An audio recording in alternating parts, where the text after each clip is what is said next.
Good evening, everyone. I'm Clint Hames, your host of chillTV's 2021 federal election coverage we're calling Chilliwack Chooses. We've got a great night ahead of us. We've got Don Lehn in studio with us tonight, who's going to provide updates on how the election is proceeding.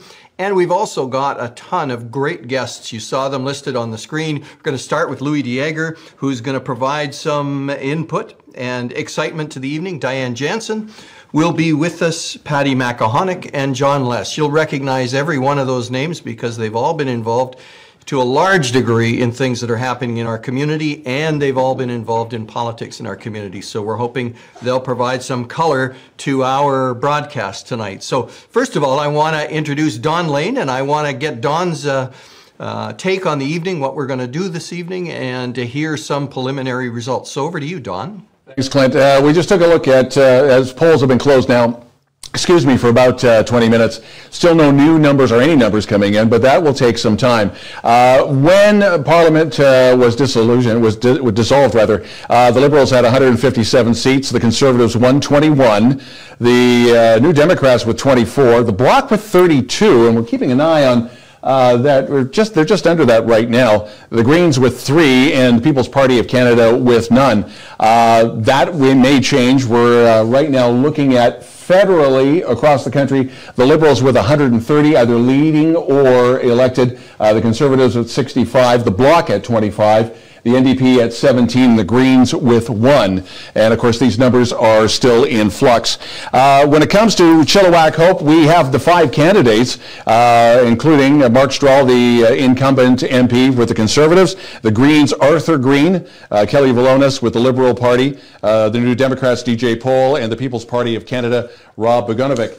We did a little bit of digging. Now, we only have the 5 parties running in Chilliwack Hope. But there are, if you go to Elections Canada, there are a few others, including the Animal Protection Party. They didn't run anybody here. The Canada Fourth Front, the Nationalist Party, the Libertarian Party, the Marijuana Party, and one of my favorites, and I'm showing my age, the Party Rhinoceros. Yes, the rhinos are still here. They're still around. So we'll keep an eye on them. One person, though, and we were talking about this lovely lady off air, and I have to apologize to the family. I did not know that Dorothy Jean O'Donnell passed away back in February from cancer. She was always around as the Marxist-Leninist candidate for Chilliwack Hope and in previous ridings. And granted, she didn't get too many votes, but when it came to debates, because of her legal background, you had to be on your game. She made things rather interesting, and quite frankly, I think we kind of miss her. So, Dorothy, we know you're watching. But this is going to be an interesting night. We don't see a landslide by any stretch of the imagination. But then again, right now, most of the eastern ridings are in, although we're still looking at the GTA, the Toronto area. Vancouver will be interesting. Alberta, those numbers are still coming in. So everything is still in flux. But the next hour could prove to be some rather interesting television. Clint? Yes, thanks, Don. I think the numbers that we're seeing right now, a bit of a surprise. The Liberal Party seems to be has a few more seats than I think a lot of people maybe thought they would. But, you know, we don't have, I don't think, Montreal counted yet, and certainly GTA, Greater Toronto Area. Those numbers have a huge impact on what happens nationally. And then we've got the West, which we're not sure what's going to happen there. I think there's some very interesting side stories to this election. I think when the election was called, the first thing a lot of folks said was, well, we don't need an election in the middle of a pandemic, and that's going to come back to bite the Liberals. And I'm reminded of our provincial election that happened not that long ago, where an election was called in the middle of a pandemic, and people said they're going to really punish the NDP for calling an election in the middle of a pandemic. And that never happened. In fact, they rewarded the NDP with a larger majority in the provincial legislature. So I don't think the pandemic and calling it seems to have had much of an impact on the Liberals' fortune. In fact, they seem to be doing a little better than people thought they would. I think the real interesting story for me, and Don, I'd love your comments on this, is the Conservative Party. They elected a leader in Mr. O'Toole, who seems to have moved the party more to the middle. And I haven't heard Conservative parties in Canada talk at great length about climate change, about standing up to China as a polluter, about meeting the Paris climate goals, about sort of a tacit acceptance of debt and deficit. All of these things seem to have crept their way into the Conservatives' platform. Now, that might sort of be a post-COVID reality. But I heard a delicious meme that said that Mr. O'Toole has spent half his time trying to convince Canadians he believes these things, and the other half of his time trying to convince his party he doesn't. So I think that move to the center may be reflected in the fact that the Conservative fortunes have waned a bit. And I think the big winner in that is going to be the People's Party of Canada. Some of that vote that sits on the right of the Conservative Party may be attracted to that section of our political spectrum. What are your thoughts? Well, we were taking a look at poll numbers, and a lot of us in media were going, okay, well, 3 to 4% for the People's Party of Canada. But there was one poll, I believe it was not Angus Reid, but Mario Canseco, I'm not sure on that one, but it rose to almost 9.5% nationally. So people were paying attention to Maxime Bernier. You may scoff at some of the pictures you saw on social media. Well, some of the crowds weren't that big. That might have been a bit of a misnomer, because people were paying attention to what he was saying, and is he going to take some of those votes away? There were some other topics too that really didn't get much traction, especially in Chilliwack Hope. And we're looking at things like transportation, which really didn't seem to get that much. One thing that did come up on the Chamber of Commerce Slido that I know one very infamous blogger in town wanted to talk about veterans issues and those pensions, and talk specifically to Mark Stroll. That was never addressed, and that seemed to be very quiet as well. Your thoughts on that? Yeah, I think that we have such a long tradition and history in this community of a connection to veterans in the military because of CFB Chilliwack, and I think that issue rises higher in this particular riding than other ridings. And you're right, the latest poll for the Bloc, or for the People's Party, was 7%. That was just a couple of days ago. So 7% is may not get any seats, but it certainly seems like it's siphoned votes away from perhaps the Conservative Party. And we see the Bloc in that poll sitting about 6.8%.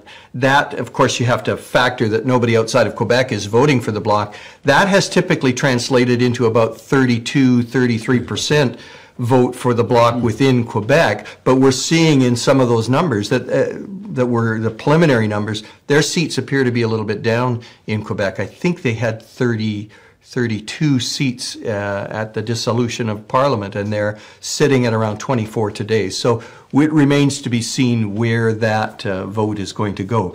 You know, we're just coming up to the bottom of the hour, and I know that that's a chance.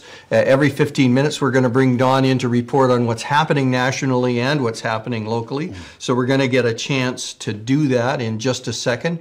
Again, for tonight, we're going to have as our first guest Louis Jaeger, and I think most folks know Louis from any number of different perspectives, probably the most significant of which for our purposes is that Louis ran as a federal Liberal in the 2015 federal election and did remarkably well. So we're going to break now to go to Don and see if he's got some updates for us on the big picture. Don, right now we are still waiting for local numbers. We're also going to keep an eye out, not just for Chilliwack Hope, but for Abbotsford. Ed Fast, the Conservative there, to see how well he will do. Brad Viss, the Conservative for Mission, Matsqui, Fraser Canyon. So people right across the river in Harrison, Agassiz, and Kent will be keeping tabs on that as well. The magic number for a majority government federally is 170. The last we saw was 136.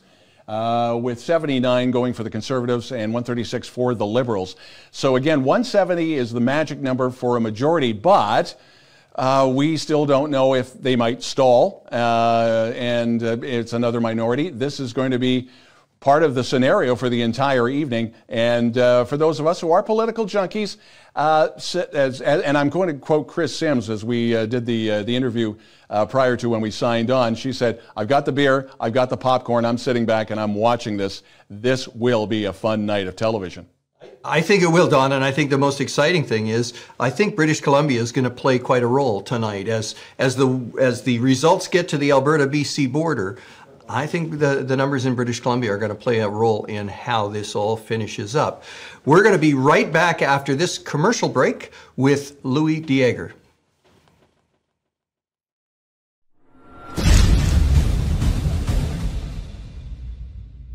There was a comment made by Maxime Bernier about trans activists, and I just want to clarify, he wasn't, or was he, making a blanket statement for everyone in LGBTQ, or just a certain fraction that he thought were trying to get their message across and overshadowing other issues with the LGBTQ community? Or am I off base here? My sense of it is that the LGBTQ is a very diverse community. Their diversity means they have a lot of different opinions, and those opinions cross the whole political spectrum. What you have with the trans activists, which are in many cases not even necessarily trans people, they're just activists on behalf of trans people. They present that they have, you know, the policies they think trans people will benefit from the most, and they articulate them in the public square. Now, they might believe that they are the best policies, but there's a lot of trans people who disagree with that assessment.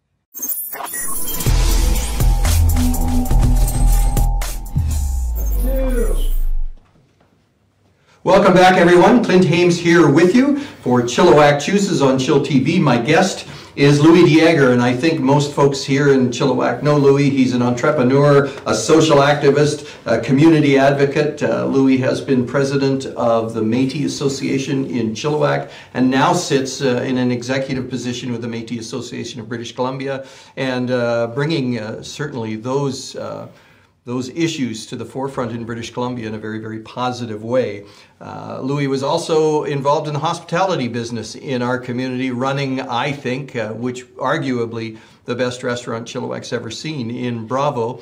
Certainly a treat for those of us who got the occasional chance to eat there, and now is spending his time working with the Métis Association of British Columbia, and I see in the news all the time and got a chance to interview you. But as I said in the outset, the most important thing is, Louis, you got an inside position with the Liberal Party of Canada. You ran as a candidate. You're very familiar with the inner workings. Looking at these initial numbers, you must be relatively happy. Well, I think I'm cautiously optimistic. I mean, I don't think, you know, a lot of Liberals were, you know, we were a little nervous and sitting here thinking, well, you know, was it the right time? You know, a lot of people are hurting out there, and you know, what was the goal? Like, what was the end result? of this election. And I saw that even locally. It was like, well, and you mentioned it a bit earlier about, what are the issues like in Chilliwack? And for me, it's always like, what's the reason why everyone's running? I just can't figure that out yet. So to see the numbers crawling up like this is quite surprising. So what do you think the issues were out there that are deciding this election? Why are the Liberals out front here? I think CBC is actually predicting that there'll be a Liberal government, whether it's a majority or minority, they haven't said. But what do you think the issues were that drove people to vote for the Liberal Party? Well, number one, it was hard to see through what any of the issues were, because I think this campaign probably was one of the most hateful that was out there. I mean, I've never seen anything like it, where so many people and so much anger has been, expressed through social media. I think that definitely is something that we have to address going forward. I mean, I don't think there's a single Kelly sign that's up there. I even saw some of the conservative signs and NDP signs, and it just breaks my heart because we want young people to be involved, and we want our politics to be about being able to sit across the table and discuss real issues that concern our community. And you just don't get that by trying to yell over each other and smashing down signs and calling people really hateful names. So let's move outside of Chilliwack for a minute and let's talk about nationally. I'm really interested in what you thought then. I appreciate you're saying I'm really not sure right now, but what did you think going into this election people in Canada were concerned about? Well, I think they're definitely concerned about COVID, and but there's a lot of issues in the way that that's rolling out as well. I mean, I'm a business person, and I talk to a lot of business people, and they're like, you got to ease up on the CERB at some point. I know a lot of people even that, and we got a lot of money through the our Métis organization as well to help people during COVID. But, some of that money also goes to people who really do need it, who are living below the poverty line. And my biggest fear is, who's going to be government after this when those people fall, through the cracks that have received this money for such a long time now, Clint? Where is that extra money going to come from? When are we going to start dealing with all the debt that's accumulating? And those are some of the bigger issues. And it doesn't seem like anyone's really even talking about that. It's more about, is Justin Trudeau still popular? Yeah, I get that sense, and I share your frustration in that we don't seem to be talking about the fact that we have $380 billion deficit. It used to be we would talk about the debt in those kinds of numbers. That's how much more money we've spent this year than we've taken in. I think the Liberals have said we're going to look at 10 years to start, attacking that without a real commitment at the end. Now, about 200 million of that is dropping off because of the things that we've done for COVID, and hopefully we won't be dealing with that at the end of the year. But that's still a massive deficit. What are the things that concern you as a Canadian, as a Métis, that our government is going to be that much in the hole? Well, for us, it's we want the Liberals in because that's where the majority of our money comes from. Nobody has really recognized Métis people. We serve a lot of people. There's over 90,000 that are in BC, and we'll be okay for a couple of years if it ends up maybe with a conservative minority. But getting into the third and fourth year, we're going to be in real trouble trying to help this government keep people afloat. So what do you think you talked about CERB, and I think there's lots of folks that believe that CERB is one of the reasons why it's so hard to get people into the workforce now. They've got a steady flow of income, and our minimum wage maybe was too low, and people are saying, why would I go to work if I've got this money? Do you think when that CERB ends, we're going to see a whole lot of people fighting to get back in the workplace? Is that a positive thing, or do you see that as a challenge?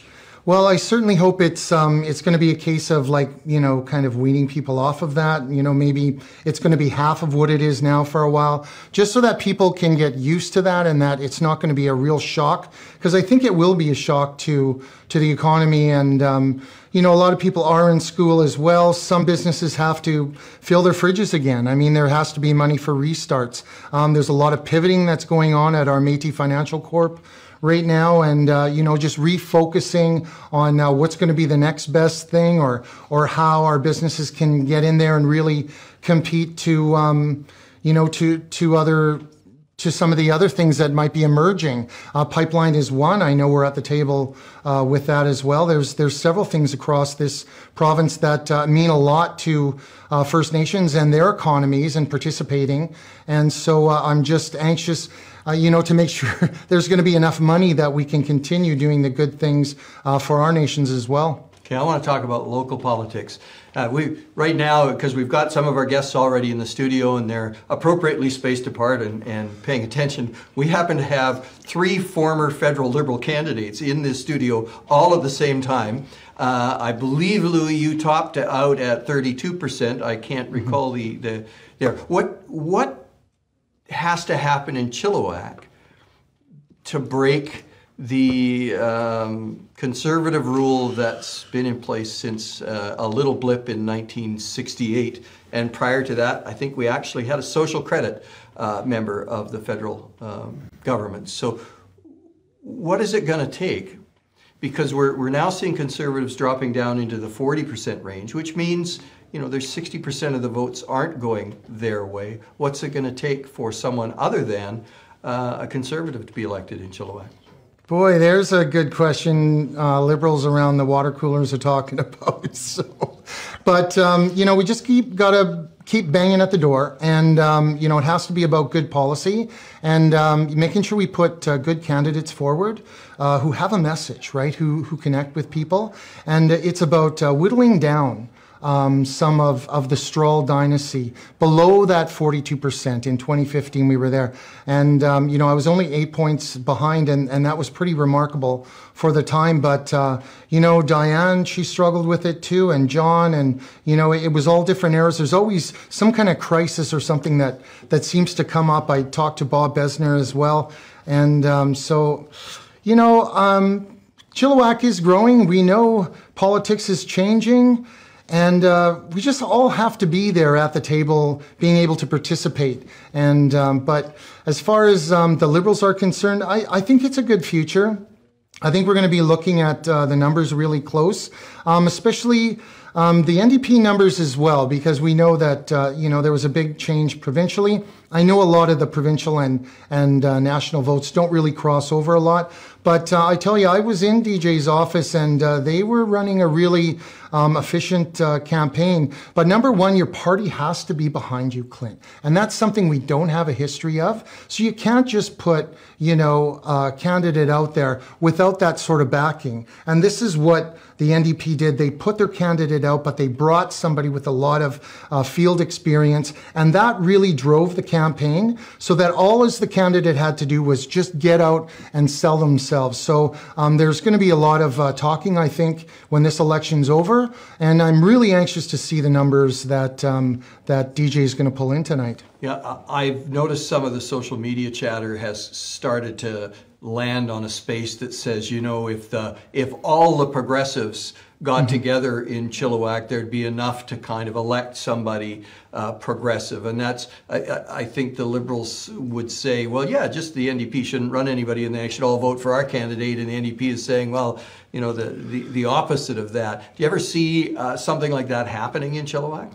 It kind of happened provincially. So, they were talking. It's going to be interesting to see even in the municipal elections, because that group is quite organized now. This is like the third campaign that a lot of them have been through. When they're going to come together, I think there's going to be a lot of issues like rainbow crosswalks and just a lot of things like that people were sort of dissatisfied with. And there's a lot of rights that, that were wrong that need to be put right again, and there's some great candidates out there. What I like best about this is we really have 2 strong women, and Kelly Villanis is a really good candidate. She knows her stuff, and so does DJ as well, just in a different field maybe, but I think they're our future, and we have to be very supportive, especially of women in politics, and that it's a safe place for them to come and just strut their stuff and be able to bring those voters in, because I think that's where the real message is.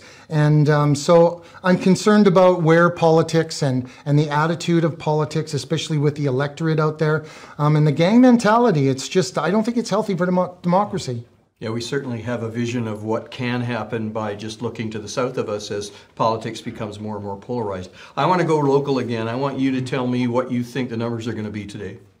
Numbers are going to be today. Well, there you go. Like locally? Yes. Really? Not what you hope. Not what you hope. Not what you hope is going to happen. It's going to be a nail biter.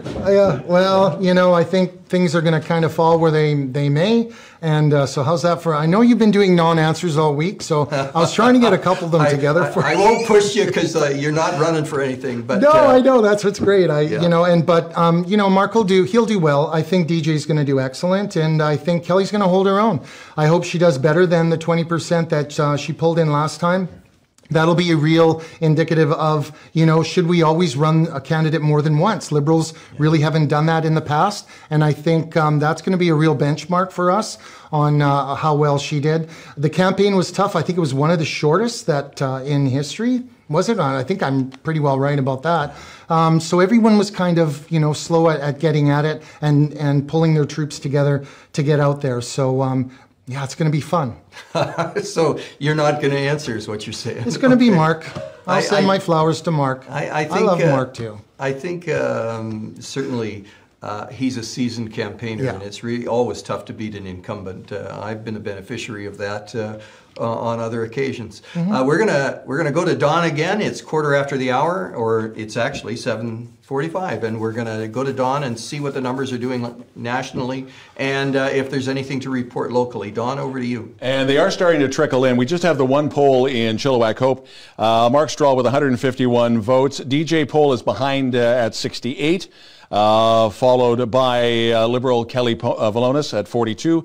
People's Party, Rob Begunovic with 26 votes. Arthur Green with 7. He is with the Green Party, but that is only the one poll, so we're going to keep an eye on that. No numbers yet for Abbotsford. Across the river for Mission, Matsqui, Fraser Canyon. Brad Viss has a comfortable lead. The Conservative over Geet Grewal, who has 83 votes in with the Liberals there. We're still waiting for Abbotsford numbers. You mentioned keeping an eye on social media chatter. Willow Reichelt, the Chilliwack School Board Chair, has already put up the social media. Well, it doesn't look like it's Aaron O'Toole as our Prime Minister, but I am hoping for a Liberal minority.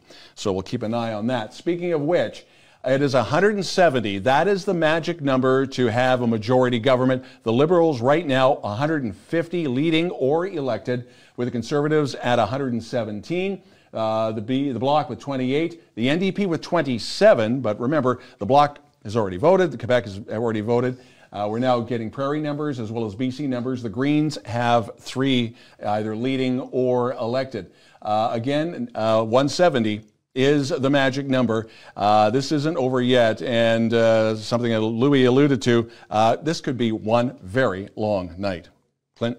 Thank you so much, Don. Yes, the Liberals sitting at 151. I guess we're starting to get results into Western Canada now, so I'm not sure how many results have come in. At dissolution, the Liberals had 157, so it looks like they're poised to do as well as they did at that time. However, should be pointed out, the Conservatives only had 121 seats at dissolution, and they're already at 117. So if the Conservatives do well in British Columbia, as we've seen, that could mean that they're on their way to a better finish than last time.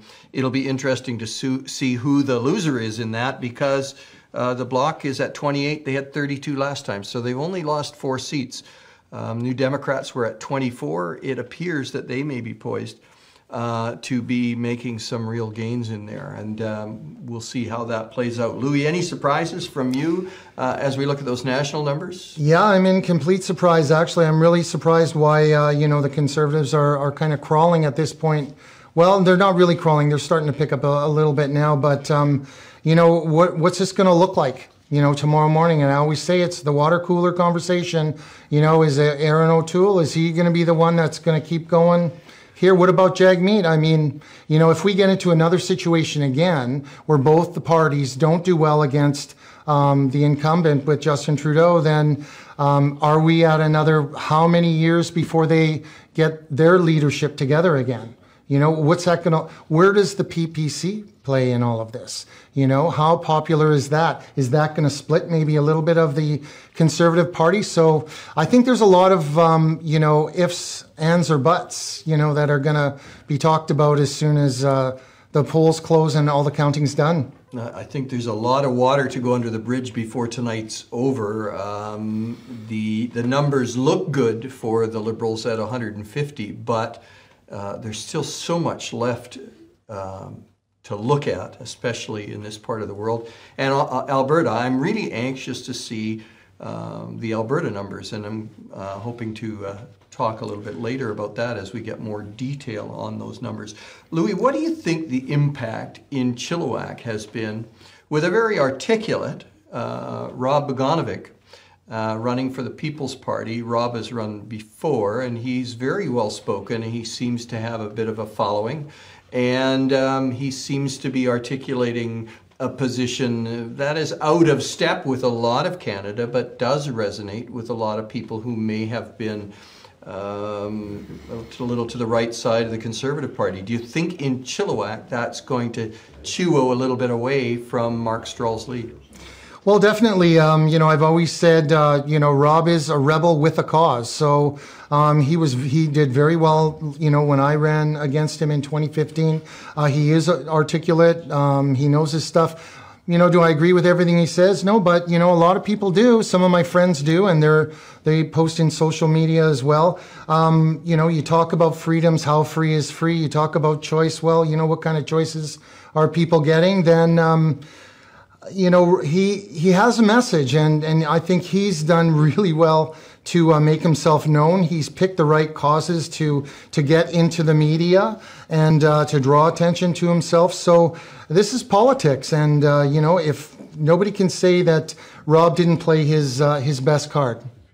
That's for sure. Last time he got 3% of the vote, but nationally, the PPC is polling at between 7 and 9%. So it'll be interesting to see if that plays out again in Chilliwack in that way. I'd be interested to see what happens there. So let's talk about what you think, if this is in fact a Liberal government and it appears headed to minority, but we're still not sure about that. Where do you think the Liberal Party is going to go from this point with respect to the economy, with getting rid of COVID, doing all those things? What do you think are the big items that are going to be on the table for the Liberals? Well, I think they're going to have to come through with some of the policies that they put forward. The $10 child care, is really important to a lot of people. In fact, I think it was 2015, it was the NDP that brought forward the policy.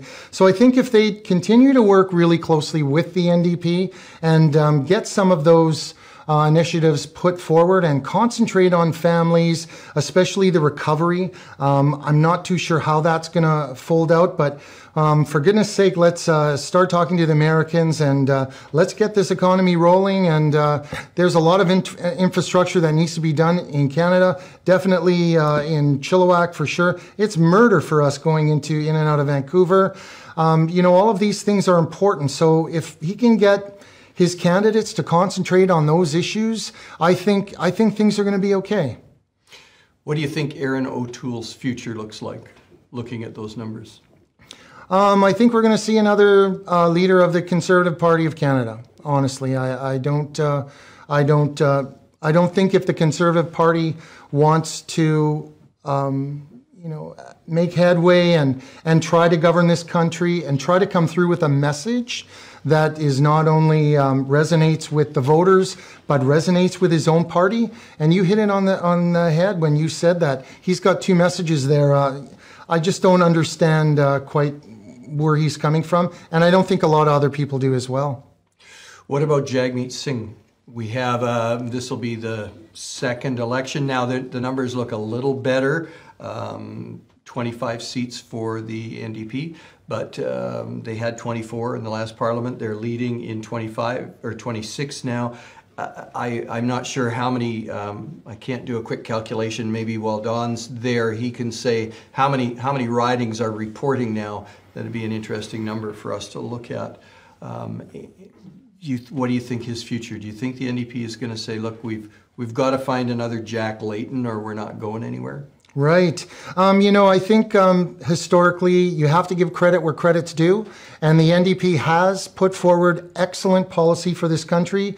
They just haven't been able to get the traction to govern this country, and the better the relationship is between the governing Liberals and the NDP, I think, and I'm hoping that Justin Trudeau will keep his ear close to Jagmeet and some of the really good proposals and ideas that come forward from the NDP. They have a big role to play in this country, so we want stability all the way across. It's good for the economy, and it's good for politics in general. Do you think his leadership's in trouble? I think his leadership will be questioned, but is it in trouble? I think he'll be okay. He seems to have a much bigger presence in the West and certainly in some of the metro areas in Toronto, but he's always had a challenge in Quebec. Why do you think that is? Well, I'm not too sure. You know, only Quebecers really understand Quebecers. So, you know, the issues there are definitely unique. The same thing as First Nations issues. But I tell you who we haven't talked about yet is the Green Party. And she just totally impressed me, you know, in the debates. And I think there's a role for the Greens to play at this point as well. So I'm okay with, you know, having, you know, this amount of parties running and getting those voices all in there. But the thing is, you know, they have to move beyond just the ballot box. We got to get those, you know, people into seats. I always enjoyed Elizabeth May, you know, and her comments in the House of Commons, and they make a difference. They really do. So, you know, it's a great day for democracy again. So. I think the green voices are really important, but they have to move past, and this is my opinion, which I'm allowed to express because it's my show.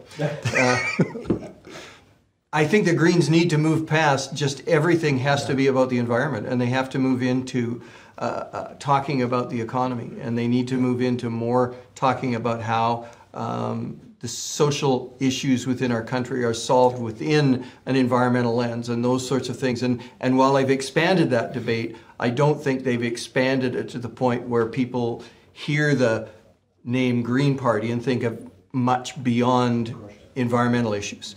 And so do you think they have the leader in place today to do that? There's been a bit of a challenge to her leadership from within the Green Party. They've dropped from about 7 or 8% nationally in the polls down to about 3%. Do you think she's the right person? I mean, I agree with you. I think she was marvelous in the debates, but is she the right person? Well, you know, as long as she can, you know, she's proven herself. Like, I was really quite impressed. I was like, well, how come I haven't seen you? Or, you know, during the beginning of the campaign, she spent a lot of time in her riding and she didn't really come out. But there's some great ideas to move this economy out there, you know, carbon capture. And there's many things that the Green Party can champion. And I'm waiting for that to happen, just like everyone else's. It can't just be about the economy or, I mean, about, you know, the environment, but it has to be about, you know, the environment and how to make an economy out of the environment. So, you know, everyone's waiting to hear what else is going to come out as far as a platform. Yeah, the Green Party reminds me of the NDP party in the early days. They had a lot of great ideas, but it was tough for them to get the credibility they needed to move them forward. And I think folks like Tommy Douglas and others began to, you know, move that agenda forward, and that was good for the country, certainly. There's lots that they did that were really good. Okay, so we're looking at the board again. I'm just glancing over. Liberals have gained a couple of seats. It looks like the Conservatives have gained a couple. The Bloc is now at 29, and the NDP's up at 27. So it looks like the best thing we could do now is go over to Don and get an update. And both Global and CBC are now claiming that there will be a Liberal government. They're not saying majority or minority, just Liberal government. So Elections Canada just gave us an update. Liberals leading or have elected in 152. The Conservatives with 120. The Bloc at 29. The NDP at 27.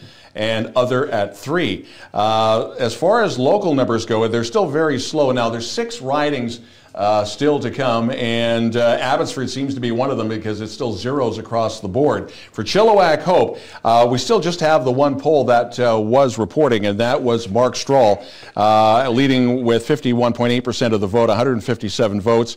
DJ Poll of the NDP is at second with 22%, followed by Kelly Valonis of the Liberals at 14.5%. Then Rob Agunovic with 8.6%, 26 votes, and Arthur Green with 2.3% at 7 votes. Again, monitoring social media, there's been some comments from the Hope Bulletin Board and basically saying this is a good day for Canada, it's a good day for Hope, and we'll leave it at that. But there will be some other comments, I'm sure, as this night goes on. And we will be keeping you up to date. You're watching Chill TV's coverage of Chilliwack Counts, and back to Clint Hames. Thanks so much, Don, for that update. First thing I want to do is I want to say thanks so much to our guest, Louis Jaeger. Louis, it's always a pleasure to have you on the show. We'll have to get together and after this is all done and talk some more about this. I always enjoy our conversations. So now, thanks to Louis, and we're going to go to a short break, and we'll be back with another guest.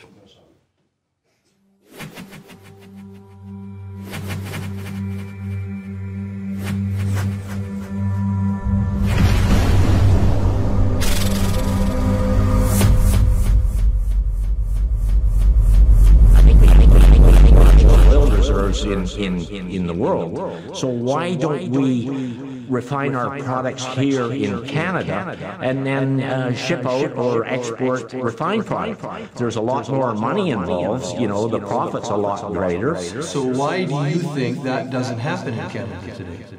I think it stops somebody from saying, I think I can make money doing that? Well, I think it's because of the overall cost, and the only reason that we're shipping bitumen across the ocean for nothing now is because the federal government went out and bought us a $12 billion pipeline so that we could give our natural resources away and create a bunch of jobs. So hopefully those people in Alberta and then the people in the oil sector will vote for Mr. Trudeau in this coming election. Everything is tied to politics and keeping the parties in power. And this is why I'm saying that by the very definition of the word, partisan politics is corrupt.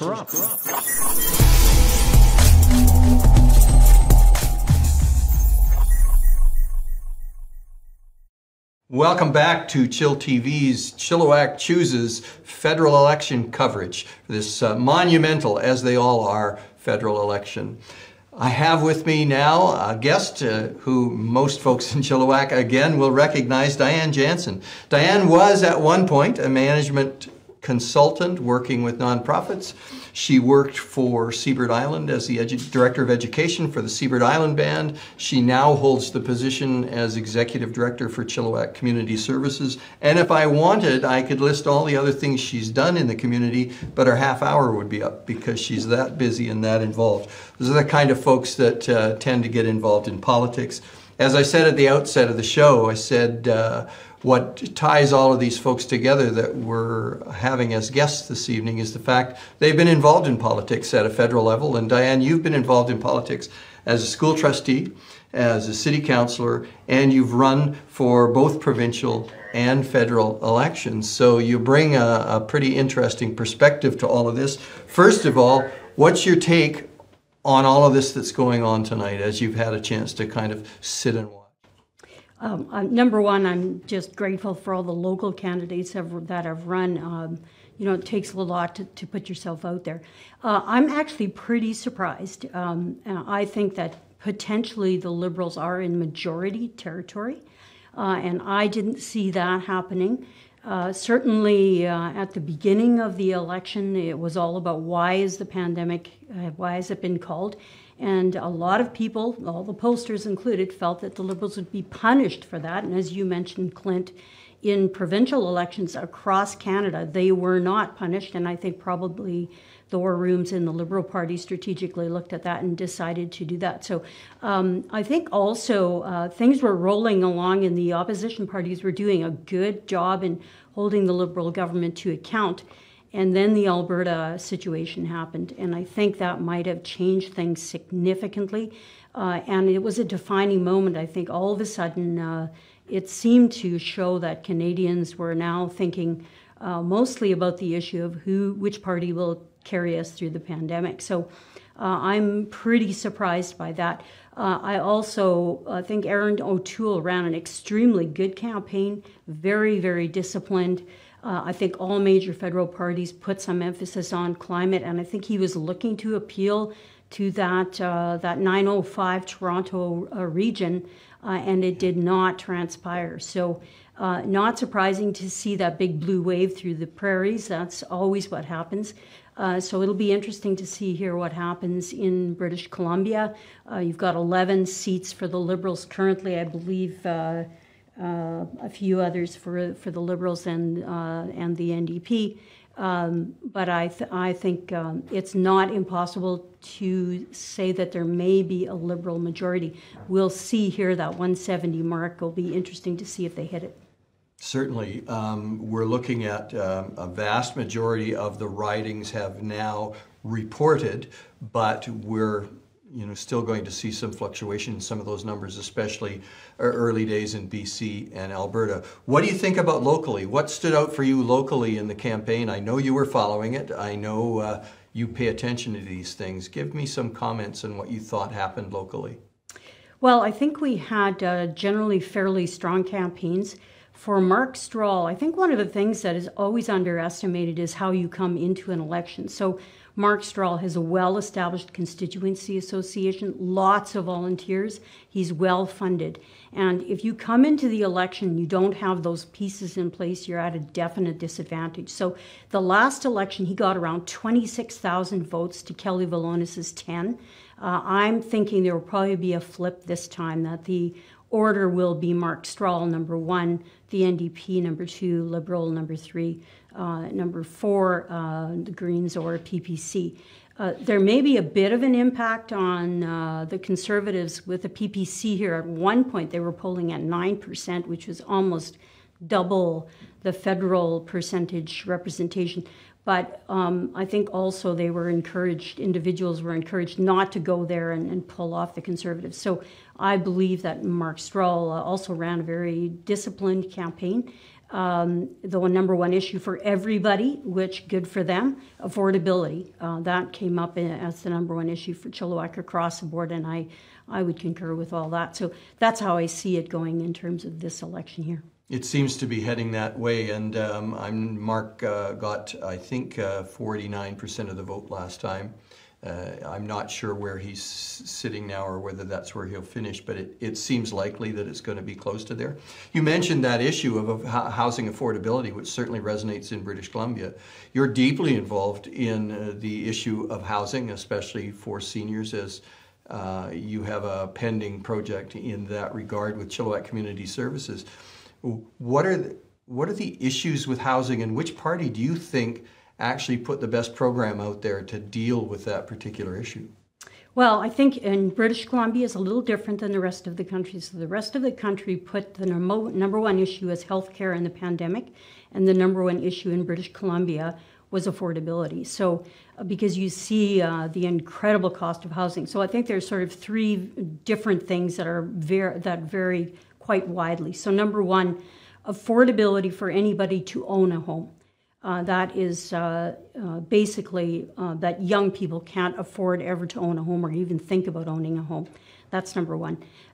Number 2, the issue is around rental rates. So for even example in Chilliwack, it's very rare these days that you can get an apartment for under $1,000 a month. Well, if you're working in a retail operation, you're making $15 an hour, just pencil that out. I did that one day. It's not working very well for you if you got to pay for kids and food and the rest. And then, of course, the third thing, which British Columbia has really struggled with, and us as well, is homelessness. So I believe that all the major parties actually did put platforms forward. I was not necessarily convinced that any of them grappled appropriately with the issue of homelessness, because homelessness is often, about 60% is driven by mental health and addiction concerns. And the other thing that they weren't dealing with, although I give the Liberals credit for reintroducing the homeowners grant, is the issue around mortgage rates. So inflation has now higher than it's ever been in 20 years. Housing is up 15% in 1 year. And so I think actually none of the federal parties sufficiently dealt with that issue in detail. They made an effort, but again, campaigns are pretty challenging to get into details about things. But I think that housing and affordability continues to be British Columbia's leading issue.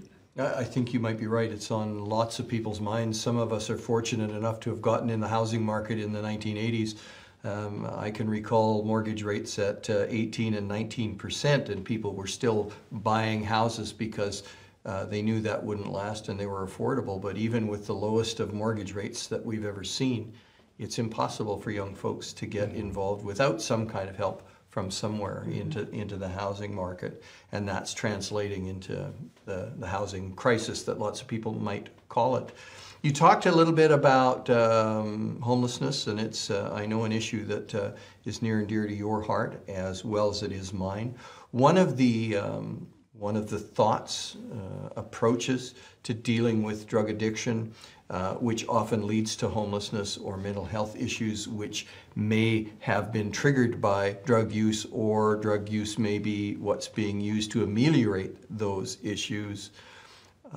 There is new thoughts around how we deal with that. And one of them is, of course, in the old days it used to be called harm reduction, where you would hand needles out. Today they're talking about safe injection sites. They're talking about safe supply. Did you hear any of the parties talking about that more expansive way of dealing with harm reduction? And just from your perspective as somebody who's immersed in that world from time to time, what do you think about those things? Yeah, again, I would say that there was very minimal coverage of that particular issue. I did feel that both that the Conservatives in particular, as well as the Liberals, put quite a bit of emphasis on mental health, and I thought that was very, very good. But again, not a lot of drilling down to the issue around harm reduction or supervised injection sites, for example. My own view is that we have to get away from our polarized position on that particular issue. The fact of the matter is that there's no one magic bullet. And I do hear a lot of individuals saying, well, supervised sites are the way to go, or this is the way to go. The fact of the matter is we're going to need everything along that continuum. So first of all, we don't spend very much money on prevention at all. We wait till the horse is out of the barn, and then we've got to try and fix things afterwards. We speak very little about enforcement. So, for example, what are we doing about gangs? What are we doing about enforcement? In fact, it appears to me that we have given up on enforcement entirely. And treatment. Again, for example, and for years and years, I've said unequivocally, we do not have the treatment facilities locally. We had our detox closed, for example, and we just don't have those kind of sufficient resources. I think for some individuals where it's a life and death issue, that safe supply issue does apply, but it cannot be viewed except in the vision of a holistic strategy. What do you think the change in this landscape, where Liberals are now sitting potentially in majority territory, is going to do for this part of the world? When Liberals have governments and we tend to send Conservatives from this part of the world, we tend to get forgotten. And I'm wondering, what impact does that have on our community in terms of getting federal funding here? Is there federal funding that you've seen an increase in over the last while, or is it still pretty barren in terms of getting federal funding into the community? Well, I think there has been some federal money put in here. For example, a couple of housing projects that I'm aware of from CMHC that actually were very good. I think there's no doubt that if you have someone in the House, or even better yet, someone who's a minister, it probably helps you a bit more. There's no doubt about it. I would say my overall concern for the country is a fiscal one. The dizzying numbers that were thrown out by all the parties, I think the NDP said they were going to spend $214 billion and had no plan on how to pay it back. I look at that in inflationary numbers, and the fact of the matter is that the federal government's like any other household. That money has to be repaid. So who's going to repay it? Well, it's going to be our kids and their kids. And I heard from nobody, Conservatives were the best, I think, but from nobody how it is they planned on digging ourselves out of that. It was just more promises, and they're all great things.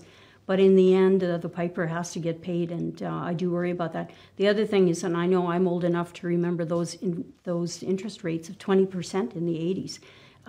I read a report the other day that said that Canadians have actually done a very good job of reducing their consumer debt, and that means their credit cards, but they have absolutely astronomical mortgages. And if there's any movement on those interest rates, you're going to start to see an increase in bankruptcies. And that is where I would worry about a lot of Canadians, because especially in our region, where they're really up against it.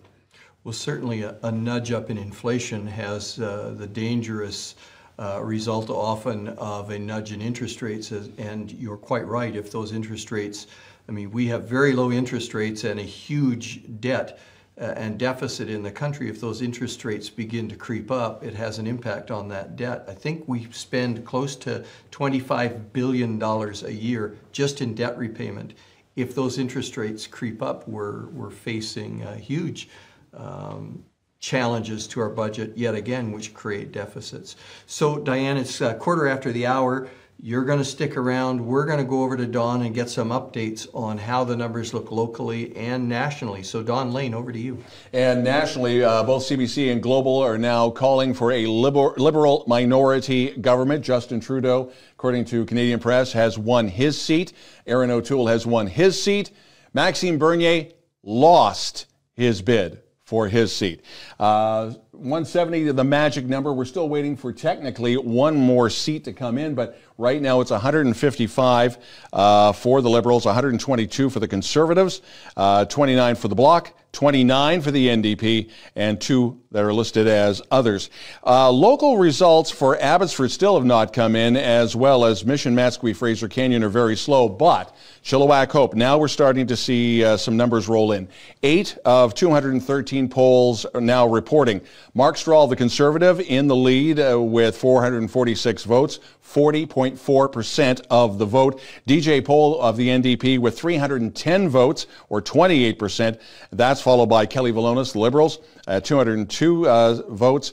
Then the People's Party, Rob Bogunovich, with 99 votes, 9%, which seemed to be that one particular poll that we were all alluding to nationally, 9% of the local vote. And the Green Party's Arthur Green with 47%. Again, it is a liberal minority government. We're still waiting for final numbers, and that will probably, well, it's hard to tell, but we have a fairly good idea of what's happening. But again, Justin Trudeau has won his seat, as well as Erin O'Toole of the Conservatives. He has won his seat, but Maxime Bernier did not. He was not elected at all.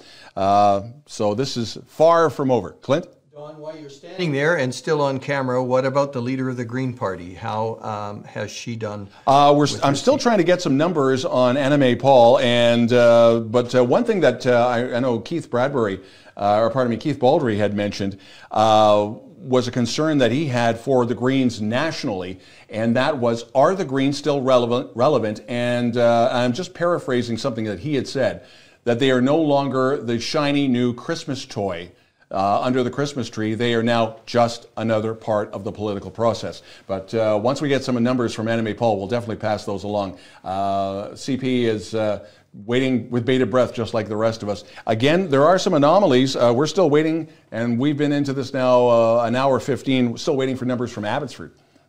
So there we go.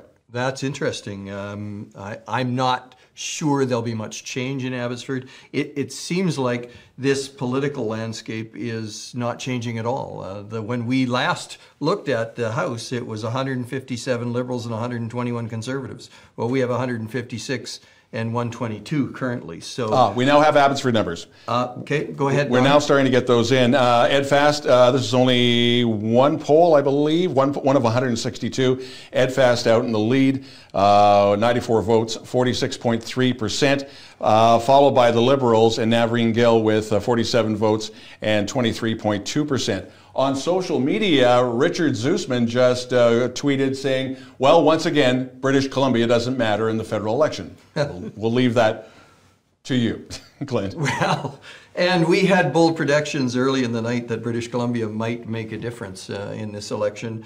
Still going to be a very interesting evening to see where this all goes. Not much change in the big picture. However, locally, there's some interesting storylines there. Diane DJ poll did extremely well. It appears against Mark Stroll. Mark was sitting, and there's only 8 polls, so we don't know what polls, and we don't know if it's Cultus Lake that's influencing that. It tends to skew a little more to the left. If it's Rosedale, it's skewing to the right. So we don't know what polls are in. But if Rob Bogdanovic is picking off 9% and Mark Stroll is at 40%, we know where that 9% came from. What are your thoughts on that interesting change in our community? I don't think too many people were surprised by that, but a lot of people kind of expect, I think, and we just have another update now. I think a lot of people were expecting a little more, and now with 10 polls coming in, Bogdanovic has picked up a little bit, still around the 8.7%, 9%. Stroll still with 40%, almost 41% of the vote, 539 votes. DJ Poll of the NDP with 383, so that's just under 29%. With Kelly Valonis with 231 votes, 17.5%. Arthur Green dead last with 55 votes, 4.2%. I don't know if Art is...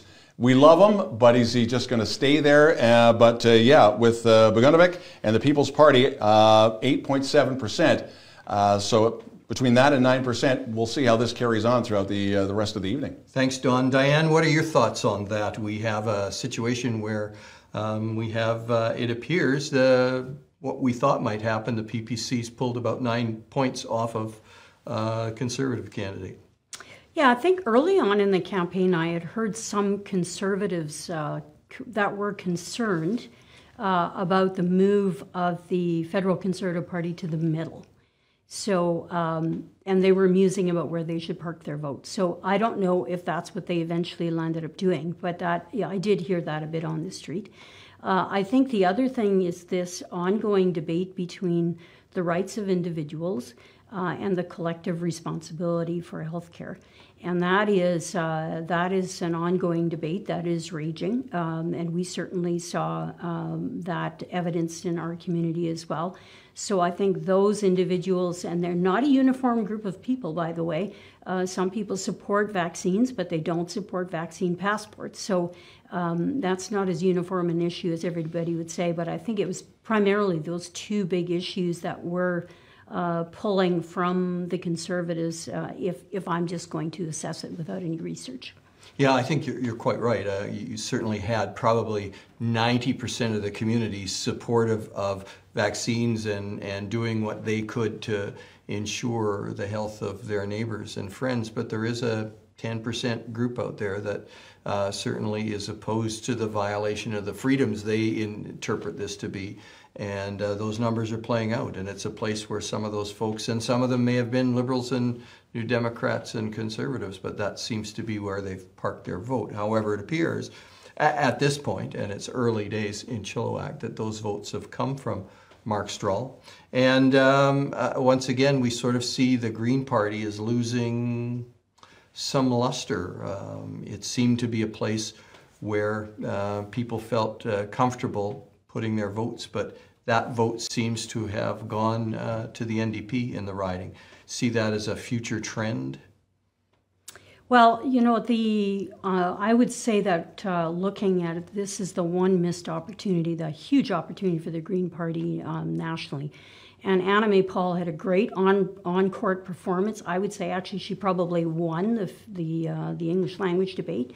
But when it leaks out that you've got party infighting and a virtual coup going on, people are not attracted to a party that doesn't have their stuff together. And I think that's where the Greens have fallen down. In addition, they didn't run a full slate of people in every single riding, and that affected things. And she never visited anything mostly outside of Toronto. And so I think that's affecting.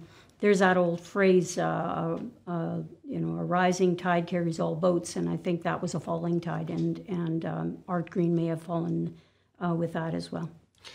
So it seems our Liberal candidate in Chilliwack, Kelly Valonis, she did quite well compared to the NDP in 2019, but this time seems to have fallen well behind the NDP. What do you think that's attributable to? Well, the last time in Chilliwack, there was a candidate that ran that wasn't from here. And there was no connection of that person to our local community, really. So Kelly Valonis is fairly well known. She's now run twice. She also is a well-respected executive director of the Senior Resources Society.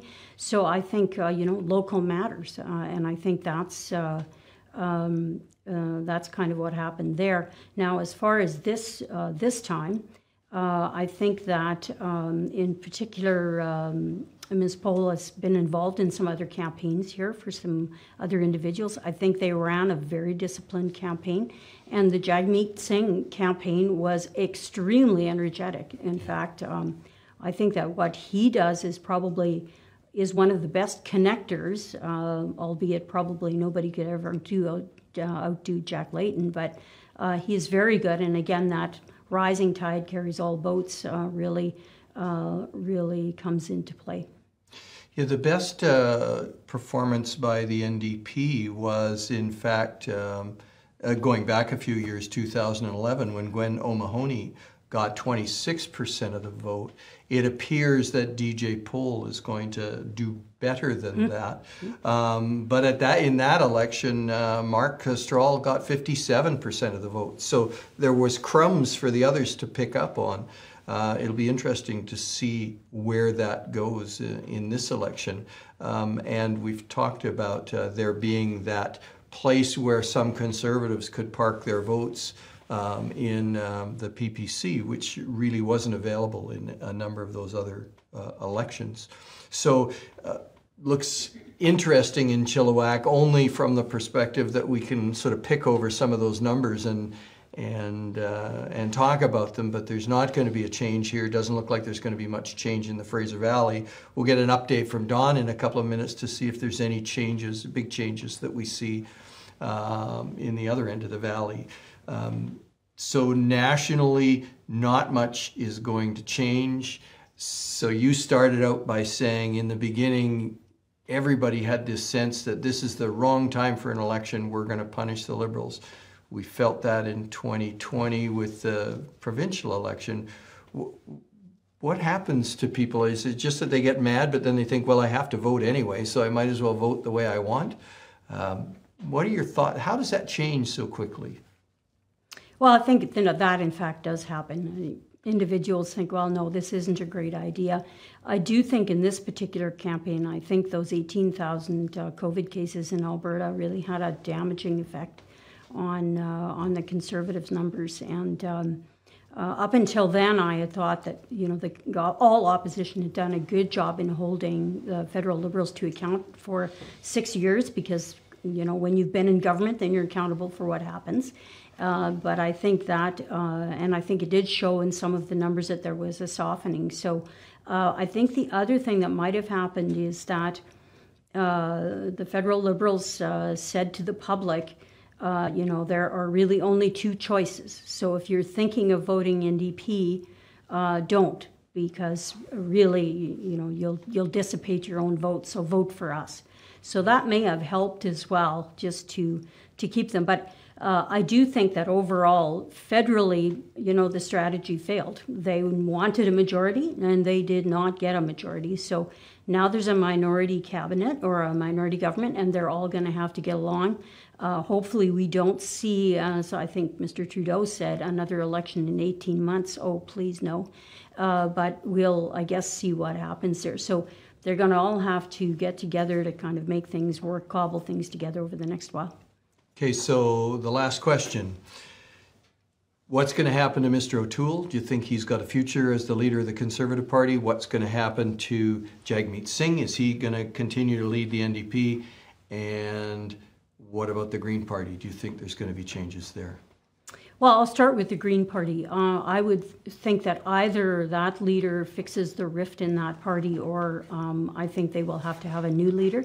There is no way that in this environment where people are concerned about climate, they shouldn't be doing better. I think that's very clear.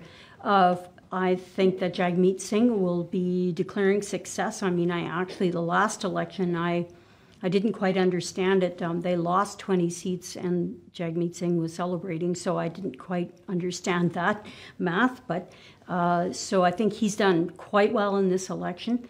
The Conservatives and Mr. O'Toole, I thought Mr. O'Toole ran an excellent campaign, but the Conservatives are going to have to sit and think, how are we going to get into Ontario?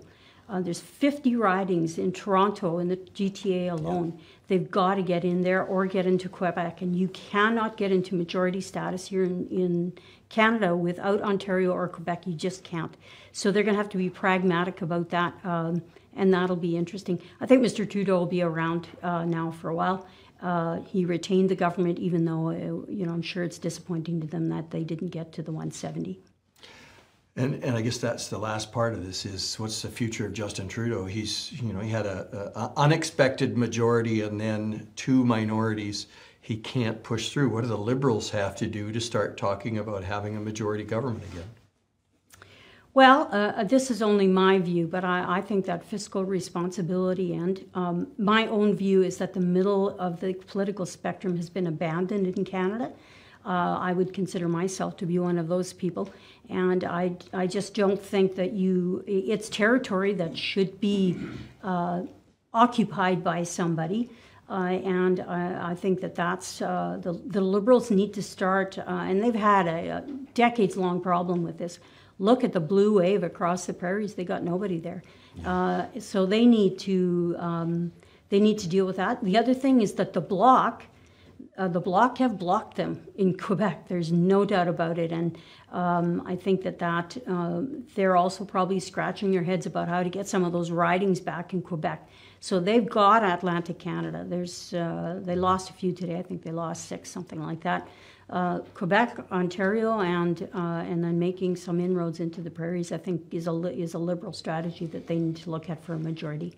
Yeah, I think you're right, and very insightful comments. We're coming up to the half of the hour, so I'm going to throw it over to Don for an update, and then we'll be back to say thanks to Diane. Don, over to you.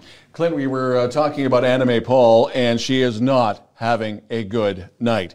In Toronto Central, yet another broadcaster is doing very, very well. Marcy Ian, who is known as a CTV news anchor, she was the host of Canada AM, well in front as a Liberal in Toronto Central with 49.6% of the vote in that riding, followed by the NDP as well as the Conservatives. Anna May Paul with 500 votes. This is Toronto Central. Marcy Ian is well past 3,000.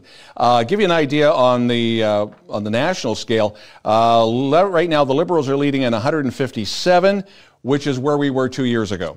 The Conservatives, 121. That's where we are right now. The Bloc, right now with 29 seats, last go round 32. The New Democrats with 29, last go round with 24. So that's where we are in the national scale. And just do a quick flip as we're starting to get numbers for Chilliwack Hope. with 23 of 213 polls reporting now. Mark Stroll with well over 1,200 votes, 40.6% of the vote. DJ Poll under 1,000 still, 960 with the New Democrats, 31.4% of the vote. Followed by Kelly Valonis, the Liberals, 516. The People's Party of Canada, Rob Bogdanovich, down just slightly to 7.6% of the vote. Arthur Green picking up the rear, 3.5% of the vote. Next door in Abbotsford, Conservative Ed Fast, a very comfortable lead, well over 1,500 votes, 51% of the vote. The closest is Navreen Gill, the Liberal, with 24% of the vote.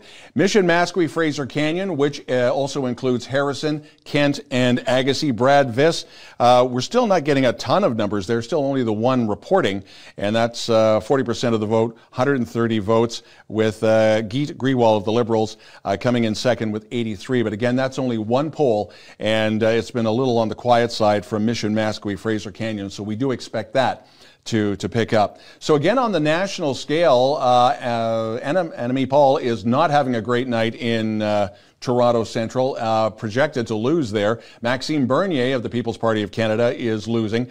Justin Trudeau of the Liberals has won his seat, and Erin O'Toole has won his. And basically every major media outlet now across the country is calling for a Liberal minority government. Clint? Thanks so much, Don. So nothing much is changing.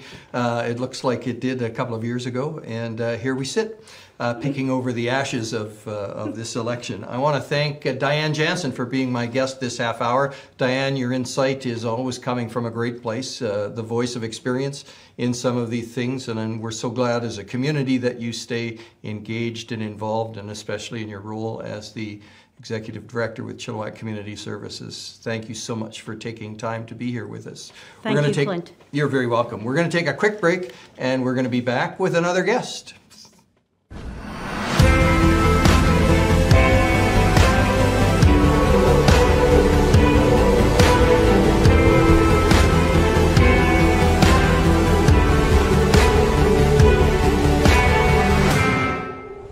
We saw billionaires profit to the tune of $78 billion off and during the pandemic, and we are asking for them to pay their fair share.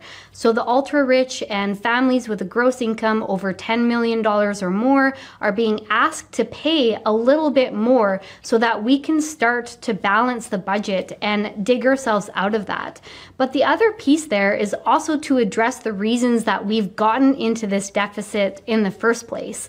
So our social safety net is broken. It clearly is broken because it wasn't working during the pandemic, and we need to make sure that that is fixed so it doesn't cost us more money in the long run, and we have that everyone in the community can depend on that. And that also includes fixing our healthcare system, ensuring that we have a universal pharmacare program with dental care and vision care included. This will save us money in the long run and free up money in the provinces to be able to address the staffing issues and the infrastructure issues that are so needed in our healthcare system and certainly within our community.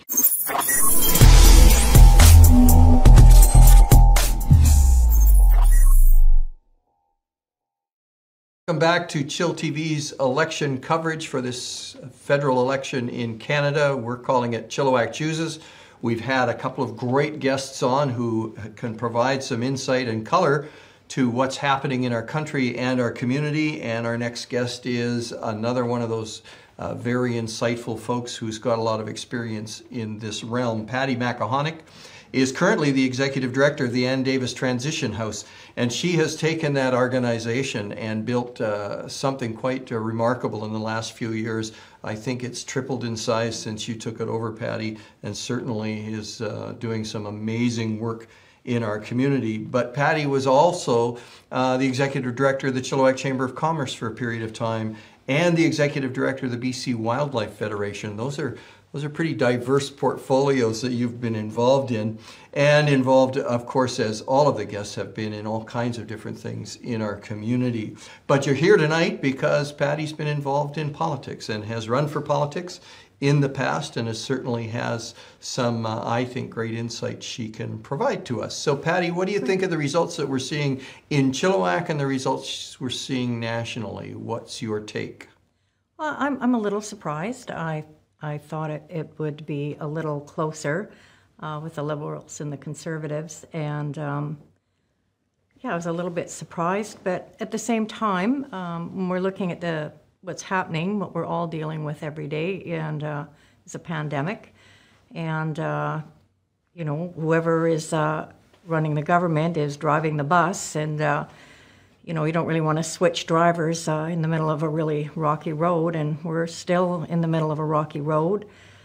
We have, so when you look at it like that, part of my, in the work that I do, a lot of things that I've done, a lot of it is change management, and, you know, even if it's good change, people are reluctant, and when we're in a tough spot, like globally and Canada, we all are a little worried and not sure what's happening. It's the fourth wave, so I think it makes sense that people aren't really wanting to switch drivers. So you've carried the NDP banner into elections in the past. The NDP has, at this point in time, looks like in the Chilliwack community, doubled their vote from last time. Now, it's been said already that I think it was Heather McQuillan that ran last time. She wasn't really from Chilliwack, but so having a local candidate is good. But 30% for the NDP is still pretty strong. That's one of the best showings against a straw that we've ever seen. What do you attribute that to in Chilliwack? Well, I think I agree with what Diane just said before me, and DJ is very well known. She's very well connected. She's run a very tight campaign, and I think she's well supported. And I think our community is growing and changing, and I think here people are looking maybe a little more for change, but I think that attributes a lot to it. And she's a strong candidate. She's a very strong candidate. So, you know, just I know DJ.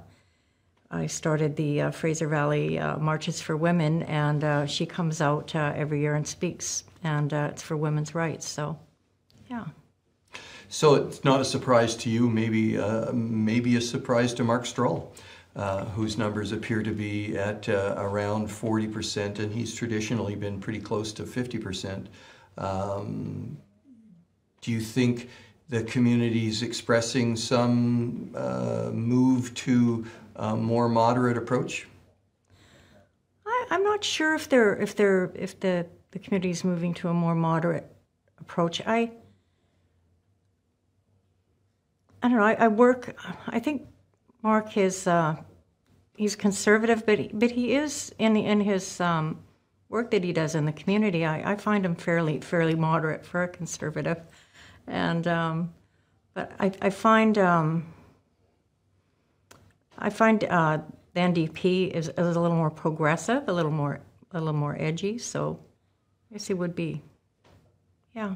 Yeah, I think our numbers locally we're going to be picking over those for a while, and be interested in my next guest's comments on this too. He's particularly insightful in these areas.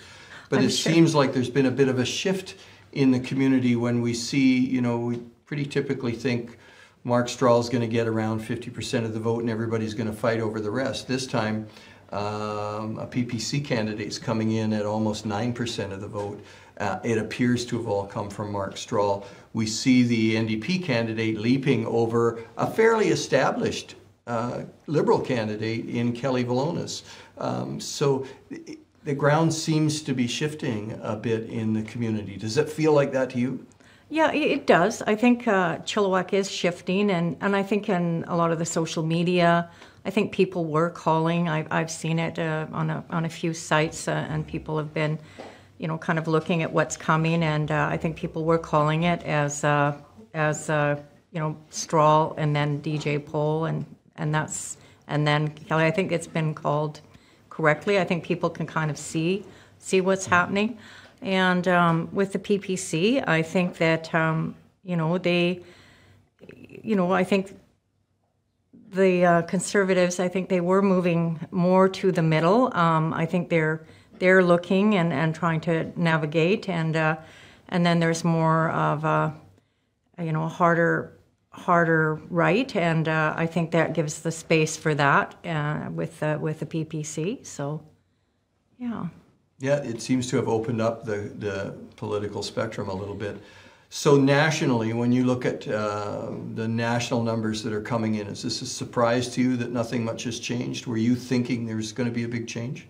I thought the Conservatives would do better than they have. I really did. I was surprised to see the Liberals do as well as they did. The sentiment that I'd been hearing, at least provincially, and from people in the community, was that they thought the Liberals, they were going to either vote NDP, which we're seeing, or Conservatives. I think people here, we were seeing that people were tired of the Liberals and all of that. But I think people can talk about that. But when you're looking at where we're at as a country, and like I said, with the pandemic, and we've got a lot of climate change things happening, I think people, they just they don't want to rock the boat or rock that bus. Yeah, I've said this a few times tonight, that I think when the election was called, there were lots of pundits who said the Liberals are going to get punished for calling an election, but the reality seems to have been that people are saying, at first they're saying, what, you're calling an election in the middle of the pandemic? Then they're saying, as you so eloquently put, it's not time to change the driver on the bus. We've got a pretty bumpy road here. Let's just kind of get through this. It appears like the country has agreed with that. They're not making any changes here. The only party that's moved more than 1 or 2 seats appears to be the NDP, who've gained a few seats, and that's good news for them. But is it enough for Jagmeet Singh to keep his job? I believe so. I think I think last year, I think just who he was, I think there was a little bit of pushback. I mean, somebody, with a turban, whole different approach, and it was new to Canada. It was kind of edgy, and he's just really proven himself, and he is a connector. He's highly energetic. He's bright. He's smart. And he's the real deal. And I mean, he's a real people's person. And I think that, he's young enough and he's got enough support. He'll just keep growing that support. I think I saw in the news reports, and he was giving speeches, and he was on the hustings, as they say. He performed incredibly well, and he invigorated the crowds that were around him, and his supporters constantly had all kinds of energy. But I didn't feel like he performed particularly well in the debate. I felt like he kind of got left behind. I'd like your take on that. Did you see the leaders' debate, and what was your perception? I was really disappointed in the debate overall. I really was. The person I was most impressed with was the Greens' Annemie. I thought she handled herself best. I was really hoping. I didn't see anyone really step up into being a leader, and in my opinion, in that debate. And I found that it was a little petty, pot-shotting, and those kinds of things. And I don't know,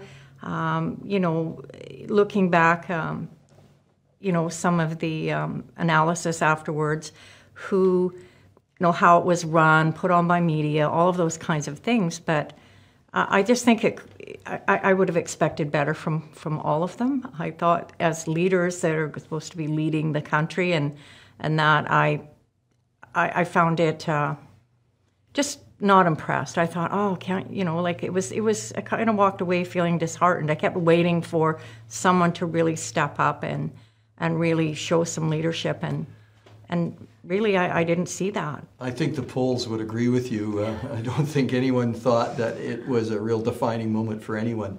It's a quarter after the hour, and what I want to do is shoot over to Don Lehn to get the latest results. Don, over to you. How are we doing? One riding that we wanted to keep an eye on, it was Vancouver-Granville. That was Judy Wilson-Raybould's old riding. It is a three-way race. The Liberal, Talib Nur Mohammed, is out in front, 34.4%, but right behind is the NDP candidate at 32.9%, and then the Conservatives at 27.5%.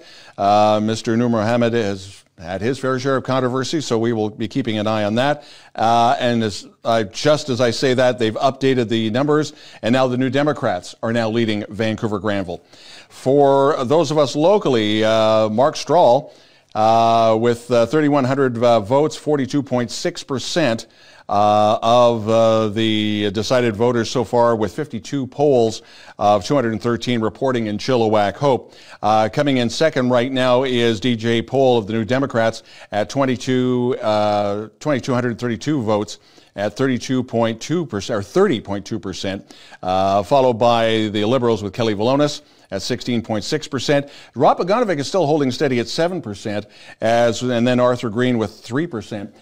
Just a few moments ago, DJ Poll, this is not a concession speech, but she put up, as we wait for more results, a quick thank you to family, to supporters, and to volunteers. So that's where we are right now.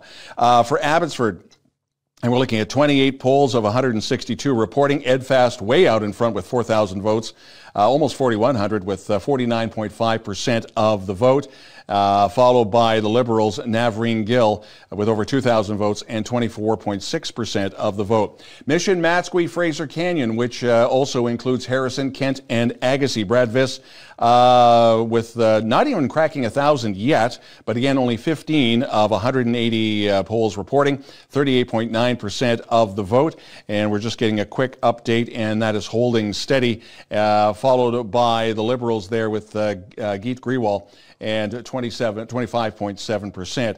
So Mark Strahl still with a fairly comfortable lead, 42.6% of the vote. Clint?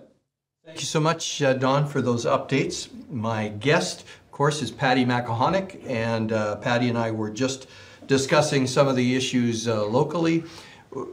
In the work that you're doing, are you happy that there's a government going to be a Liberal/NDP government in place? Has the work that you do benefited from the federal government? Well, I don't know if it's, well, I guess it has benefited, but how it's benefited is the same as it's benefited for everyone, and that's with the Greens had 6.4 with the. points, so not to, I'm just going to hold off for a second. Yeah, here. it's okay. We're getting a little side TV broadcast on the side there. Yeah, it's okay. So do you want to just?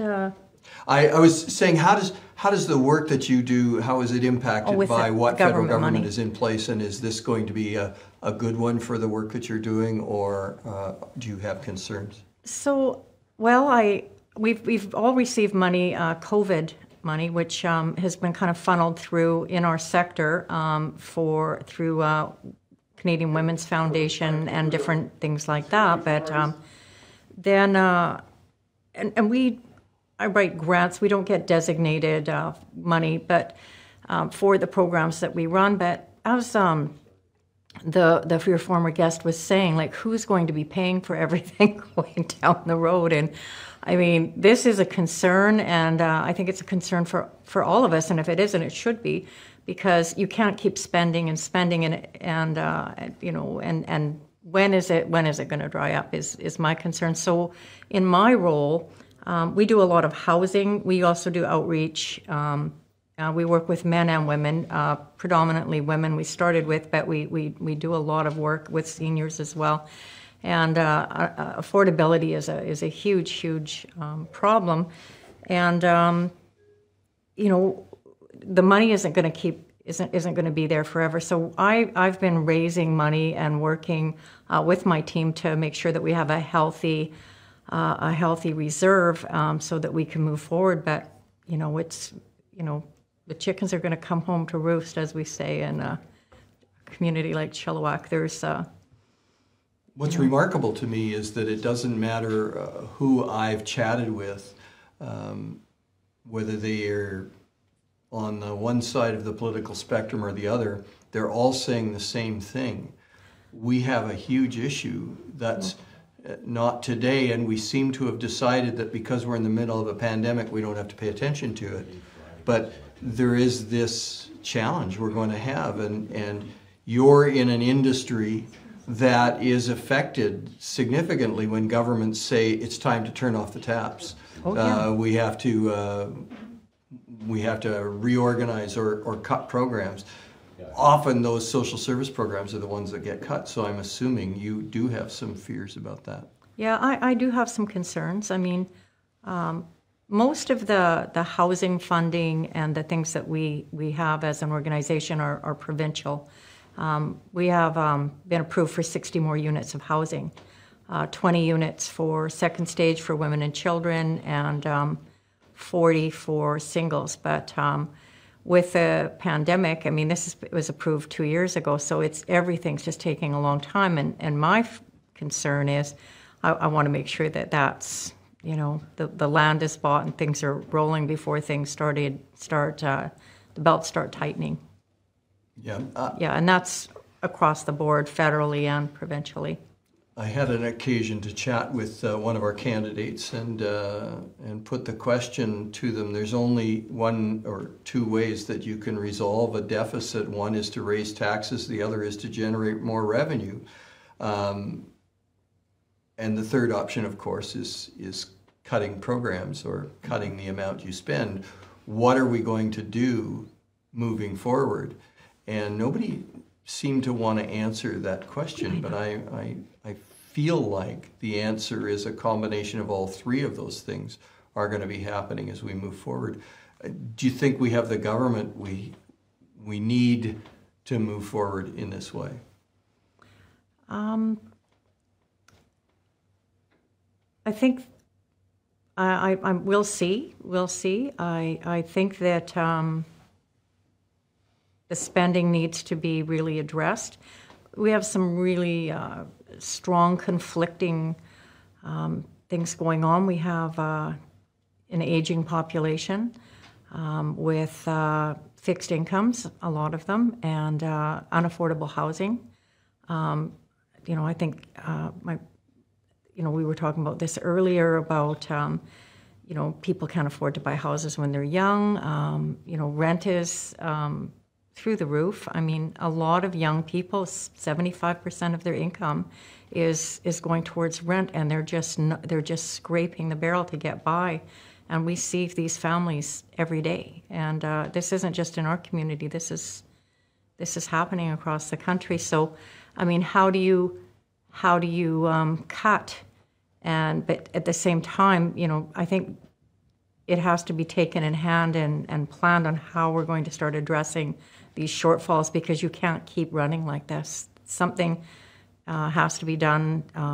There has to be budgets. There has that take into mind and look for the future. We can't spend our way out of this and without. It's going to come to a halt. It seems to me sometimes it's going to be scary. I feel like that's our strategy. Let's just try to spend our way out of this. And I'm not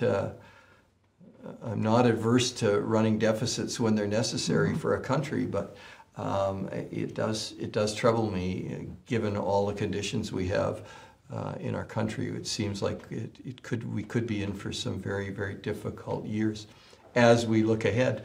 So I'm just looking down at the numbers again. They have bounced around a little bit. Looks like we have Conservatives they've picked up maybe a couple of seats, and the Liberals have dropped one.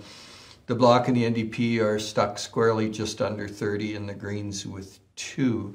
It'll be interesting when Don comes back on to look at if there are some popular vote totals coming up. I think last time we had the Conservatives actually getting a much bigger total of the popular vote, and yet not that not translating into seats, and I wonder if that's the same situation. So I'm priming Don as I'm talking to you to say, see if you can do some research on that and see where we sit in terms of popular vote. And the other thing is vote turnout. I'm sure you voted. Did you vote in the early polls, or did you vote today? What did you see in terms of the turnout that we had? I voted today. I usually do vote ahead, but I did vote today. I live out at Celeste, so there's, I'm out at the Fish and Game Club. And with my neighbors, it wasn't, it was my neighbors, so it was pretty quiet, but yeah. So one thing I was, because it's such I think it's going to be a minority Liberals, and when we went into this, we were thinking possibly that BC would be, informing how things went, and there was a lot of mail-in votes this time, but obviously that's not going to be the case. But there was, I think, quite a high number of mail-in votes for BC.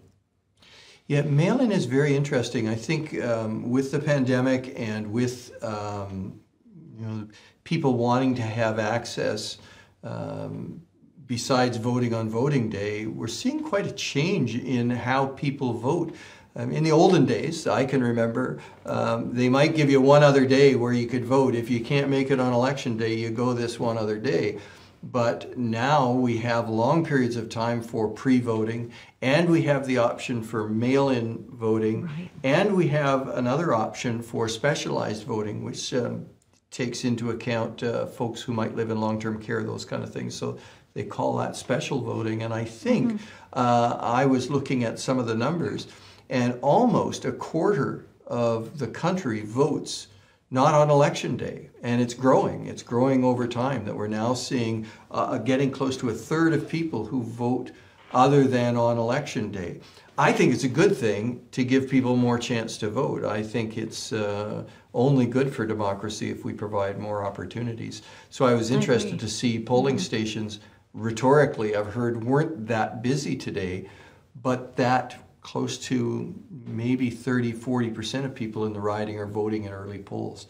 Right. Your take on that? You think that's a good thing? I definitely do. I think the more different ways that we can provide access, the better it is for everyone. So, with the pandemic, people aren't comfortable. The mail-in is very good, and and I think just people's busy lives and different things that they do, and I think that, as we go forward, there'll probably be more of an electronic online version of voting one day, and I don't think that's probably too far down the road.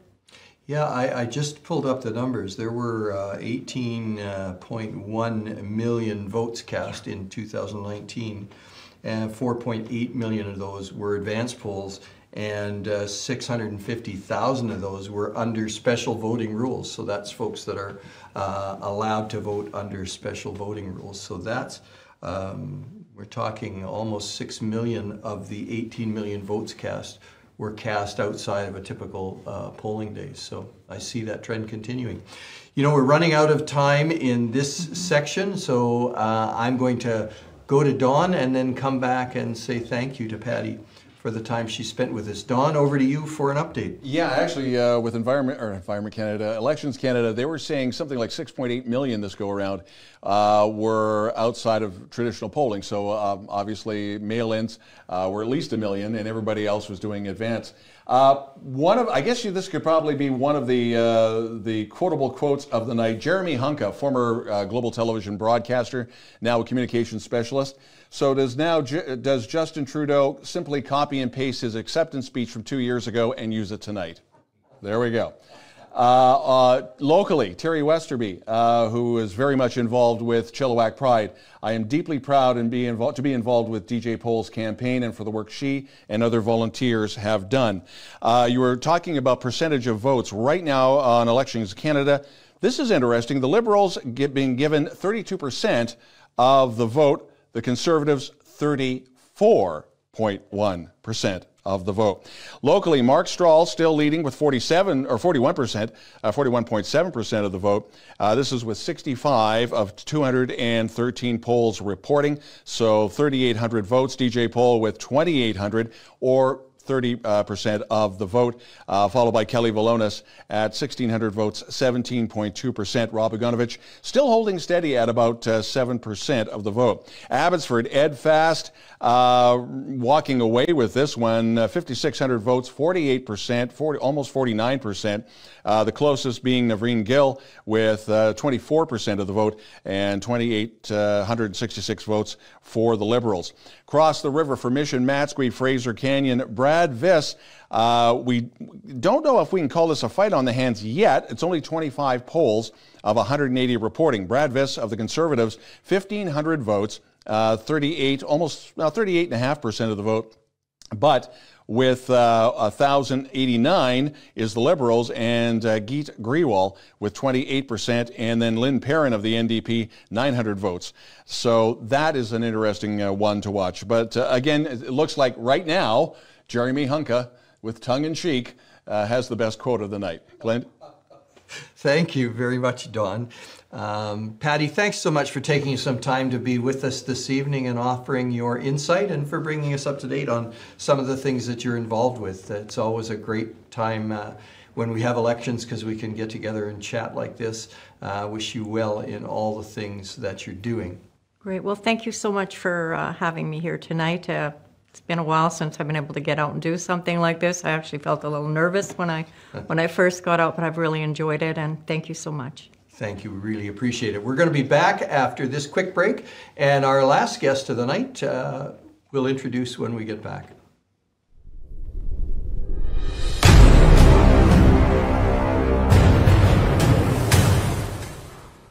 Of course, as we've seen these different waves and the different variants and how they're reacting to the population, obviously it's a very difficult thing to predict how the COVID pandemic will unfold. Obviously, we at the beginning of this, it was 2 weeks to bend the curve, and we were going to kind of move along, and now we're 16, 18 months into it, and there appears to be anytime we think that we're getting an end in sight, the COVID proves that it's elusive. So we need to obviously work together with the provinces. We've said that we will increase healthcare funding for them. We've seen that put under strain, and again, we need to be putting forward policies, which we have in our platform document, to spur economic growth, to spur job creation in small businesses in our local communities, so that people can get back to some semblance of normal, at least economically. And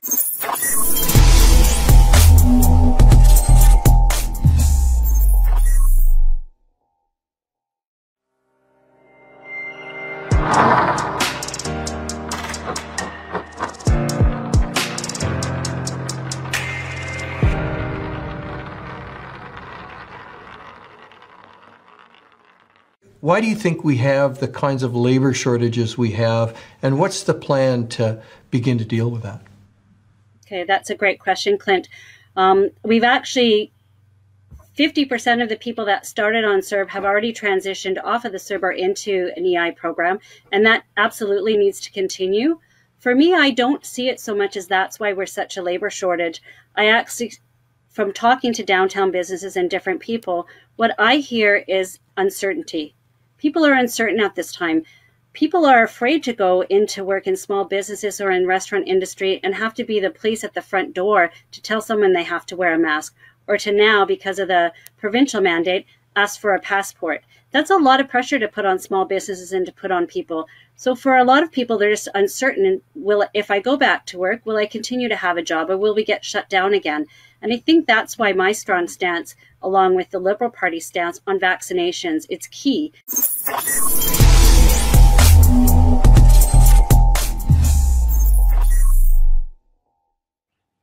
Welcome back, everyone, to Chilliwack Chooses, chillTV's coverage of our 2021 federal election. My guest is, again, no stranger to folks in Chilliwack. John Less was an MLA for British Columbia, served as the parliamentary secretary for the Harmonized Sales Tax Information Campaign, Minister of Small Business and Economic Development, Minister of Public Safety, Solicitor General for the province of British Columbia, and just too many jobs within your role as an MLA to talk about, but also served this community as a councillor from 1983 to 1987, and then took on the job as mayor from 1987 to 1999, when they let some other guy take over.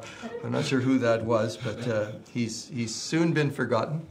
And but since that time, John, you've been involved certainly in some political activities, in that you've been appointed to a number of different things, but you're always very close by when there's elections going on in Chilliwack, and always looking at things from your perspective, and I always look forward to hearing your thoughts on what's happening in our community and what's happening in our country. First of all, any surprise tonight for you? Yeah, I'd have to say I'm quite surprised. I thought this election was going to be closer in terms of the seat count.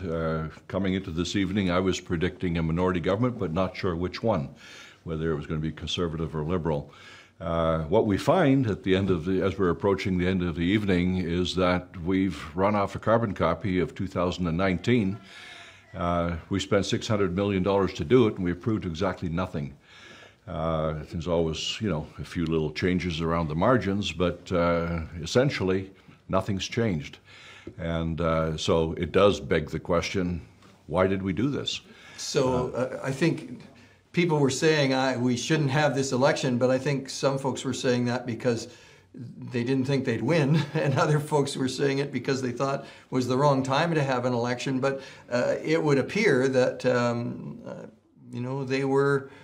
they didn't harm themselves at all, the Liberals, in calling this election. However, you're right, it was a $600 million exercise in futility, really. Well, let's not lose sight of the fact that the reason Justin Trudeau called this election is that he thought he could get a majority. Yep. There was no other reason. He didn't do that tonight, so, along with the other leaders tonight, he's disappointed.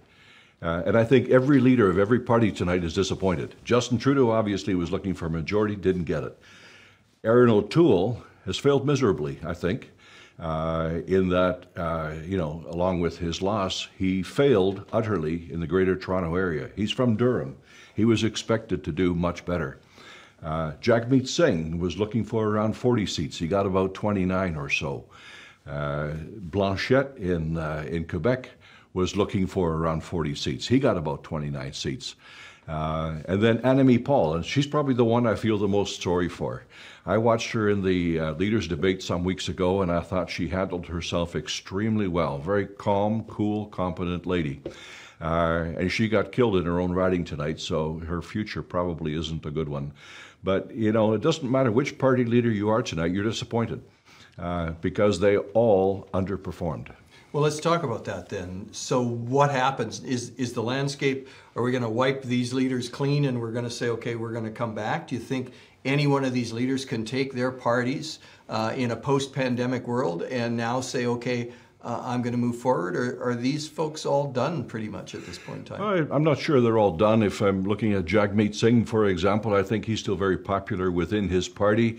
He finds himself in a balance of power situation where he can be the tail that wags the Liberal dog for a couple of years going forward. And that was one of the reasons why it was foolish, I believe, for Trudeau to call the election.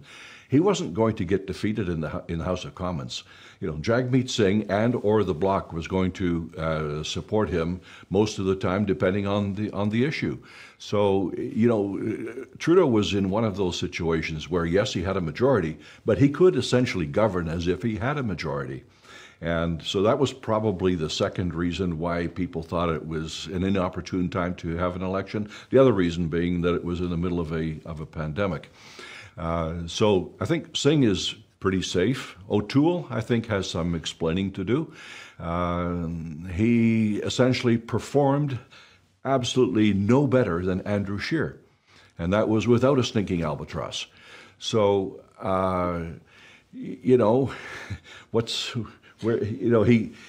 ran for the leadership, running to the right. He ran very strongly to the right to get the leadership. Then he took the party platform considerably to the left to get ready for the election, and he's got nothing to show for it.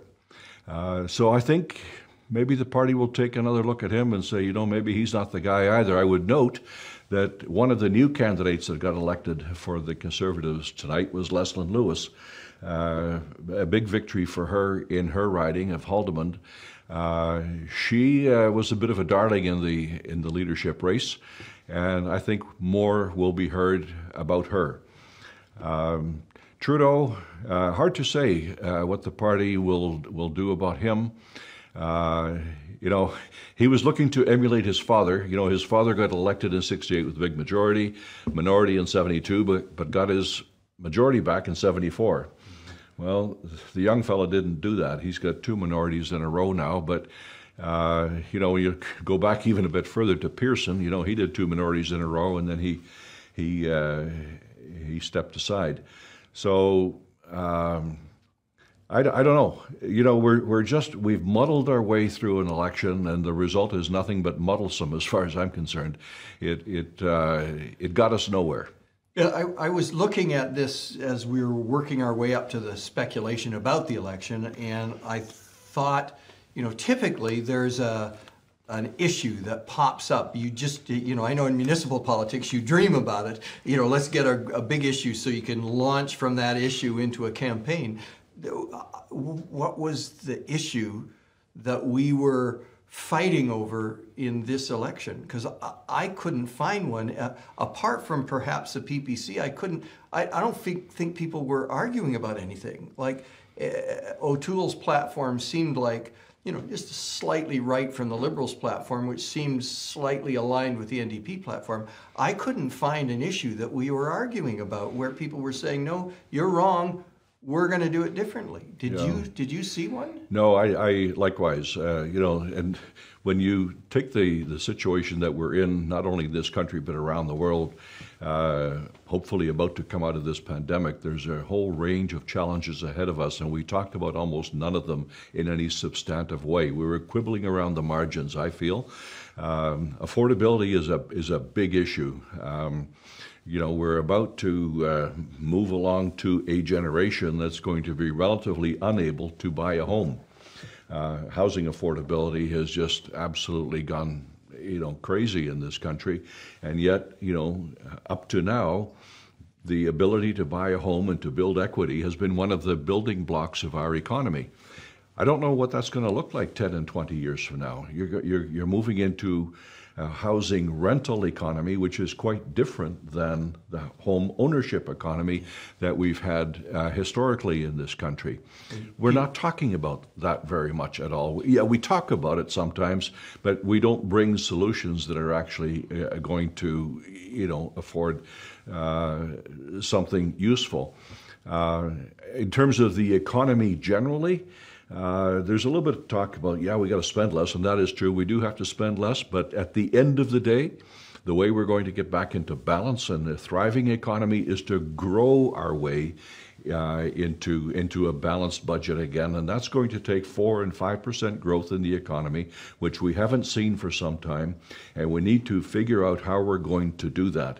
You're not going to get back to a balanced budget by cutting all over the place. No government will last long enough to be able to affect that, and nor is it the right thing to do. And taxing your way back into balance doesn't work. That's been proven in many areas around the world. You have to grow your way out of a recession, and that's what we need to be talking about. None of the leaders successfully did that, in my opinion. So let's talk about Chilliwack now. Any surprise in the Chilliwack results from your perspective?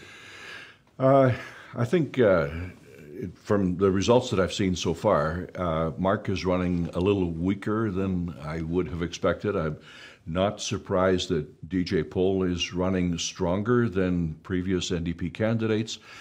She was in the game early.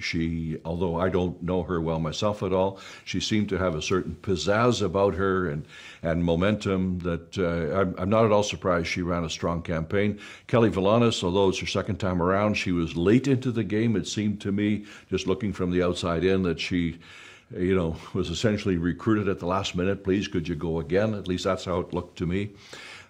So Mark still has a somewhat comfortable victory, but they're creeping up on him a little bit, and but again, it's a local campaign, but these local campaigns are always tied to the federal campaign, and again, I sense this as I talk to people around the riding. They were still voting Conservative, but not feeling really excited about Erin O'Toole.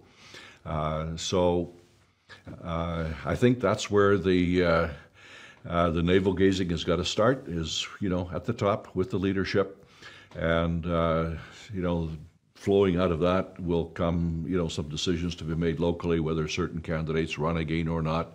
But altogether, obviously a very inconclusive result, and I'm guessing that in a couple of years we'll probably have another election.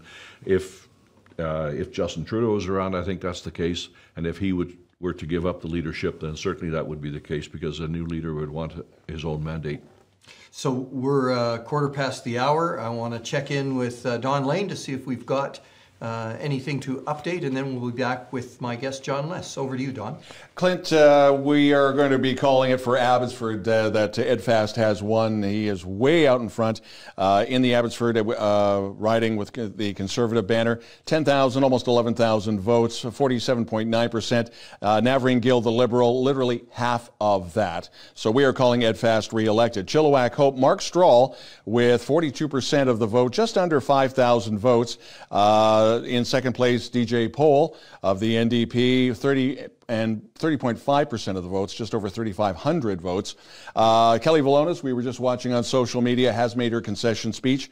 1,900 votes, 16.7% of the vote. Mission, Matsqui, Fraser Canyon, which includes Agassiz as well as Kent and Harrison. Brad Viss with a fairly comfortable lead at 40.9%, 2,900 votes for the Conservatives. After that, Grewal of the Liberals, just under 2,000 votes with 27.2%. We're still keeping an eye on Vancouver Granville. It is still a horse race between the Liberals and the NDP. And of course, keeping an eye on some of the comments on Twitter. Jim Benny, who has recently retired from News 1130, I worked with him there. Jim started his radio career at the old CHWK in Chilliwack in 75, 76. He said, well, after 8 o'clock, I left the pub because they turned all 7 TVs from the election to the football game. So I'm at home with my beer and my popcorn. And there we are. From Jim Benny, and we shout out to Jim. Clint, back to you.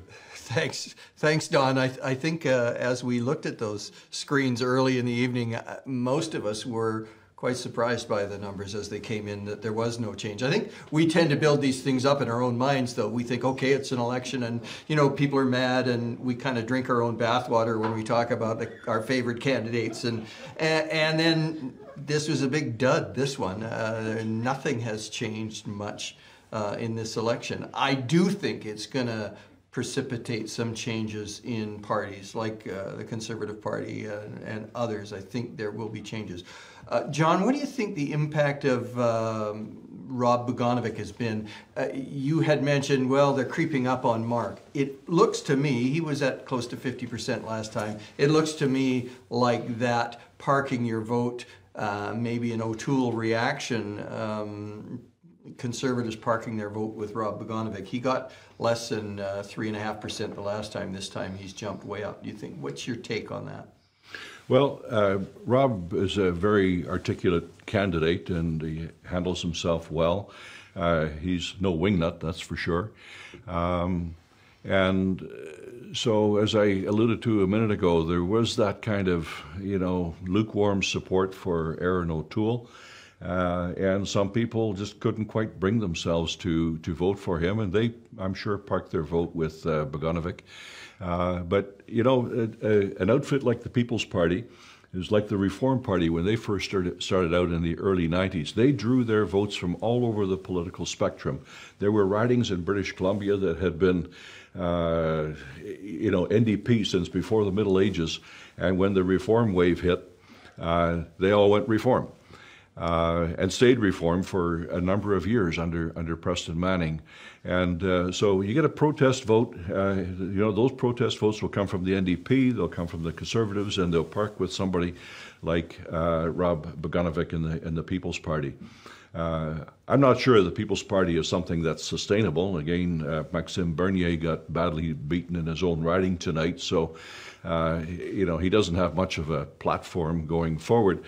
But times are changing. I mean, Don mentioned just a few minutes ago that Ed Fast is walking away with the election in Abbotsford. Sure he is, but he hasn't even got 50% of the vote. And if you look at it historically, that's a pretty shabby result. This is a guy who used to get 65% of the vote. And I believe that Diane Janzen, if I'm not mistaken, was trailing in her riding in Langley to a Liberal, I believe. Roger Aldag, I believe, is the fellow's name. So again, that used to be rock hardcore Conservative territory, and it's not anymore. And I think, the Conservatives are still looking for their core message. They're still looking for a leader. And they haven't found one for a while, and they've got some soul searching to do, because as much as Trudeau accomplished nothing in this election, after all the German expression Sturm und Drang in the Conservative Party over the last couple of years, they too have proved nothing tonight. So let's get back to the subject you brought up, which was housing and affordability. And I think you and I both have toiled in the municipal vineyard, which is where housing rubber meets the road in so many different ways. We have federal politicians talking about we've got to solve housing. We have provincial politicians talking about we've got to solve housing. And yet most of housing really ends up being a municipal responsibility in terms of supply. How do you supply housing? There are barriers to having that happen, but what role do you think the federal government should have in housing? What role should a provincial government have in housing? Because currently, the only role that they play now is to provide some resources for housing for people who are really at the margins in terms of housing. There's no other role the federal or provincial government is playing in terms of generating housing supply. You said we should be talking about this. What should we be saying? Well, I think one of the major keys of solving the housing situation is to increase the supply. When we have in the Chilliwack area residential lots that are running at around $500,000, you don't even have to build the house. You're already unaffordable. So we have to address that. And it's not just single-family residential, the multifamily residential, cost per door that's allocated to the land is far too high. We need to increase land supply. We need to have the courage to have that discussion because that's really, really fundamental.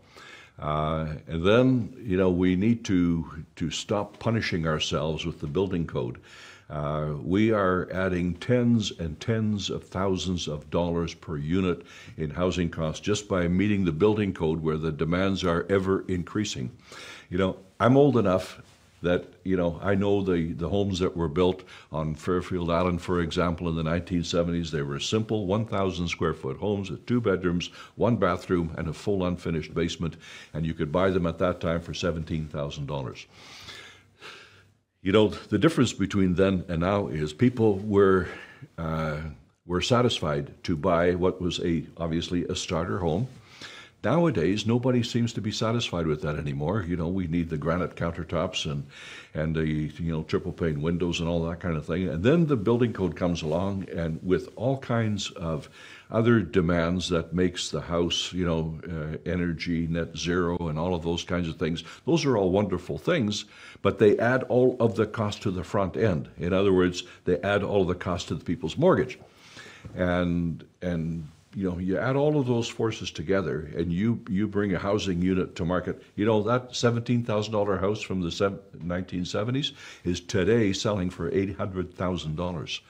And it's still that same 1,000 square foot house with a basement. So, something has gone really askew here, and it is so fundamental, I think, to successfully building an economy that people are able, to build their equity and their nest egg and their, financial foundation in their home. And we're not doing that right now. We're not enabling that to happen.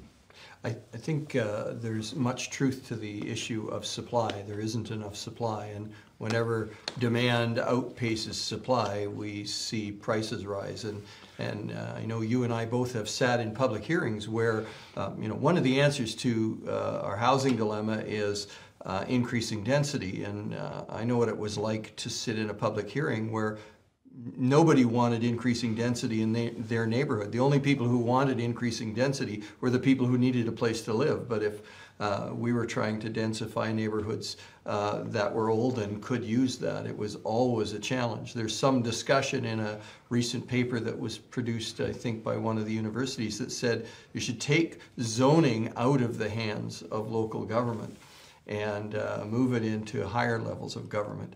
I can feel you blanching from here at that thought, but that's one of the discussions. Are local governments that are subject to that kind of pressure the best place to be making those decisions?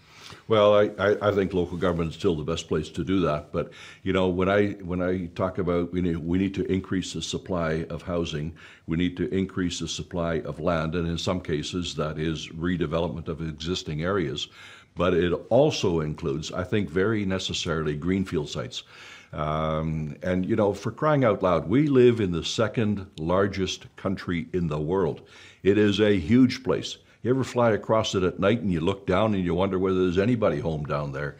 A lot of it is just vacant. Now, that's obviously looking nationally, and people want to live in pockets of this country. But even within British Columbia, for example, there are some beautiful areas in British Columbia where I wouldn't mind living at all. We've got to figure out ways, that doesn't have everybody wanting to congregate here in the Fraser Valley or in the Lower Mainland. There are other perfectly good places to live. We need to figure out how we can incentivize that. We need to open up some of these areas, very specifically and say, come on over here. We're making land available, and you'll be able to buy a lot for, I don't know, $75,000, for example.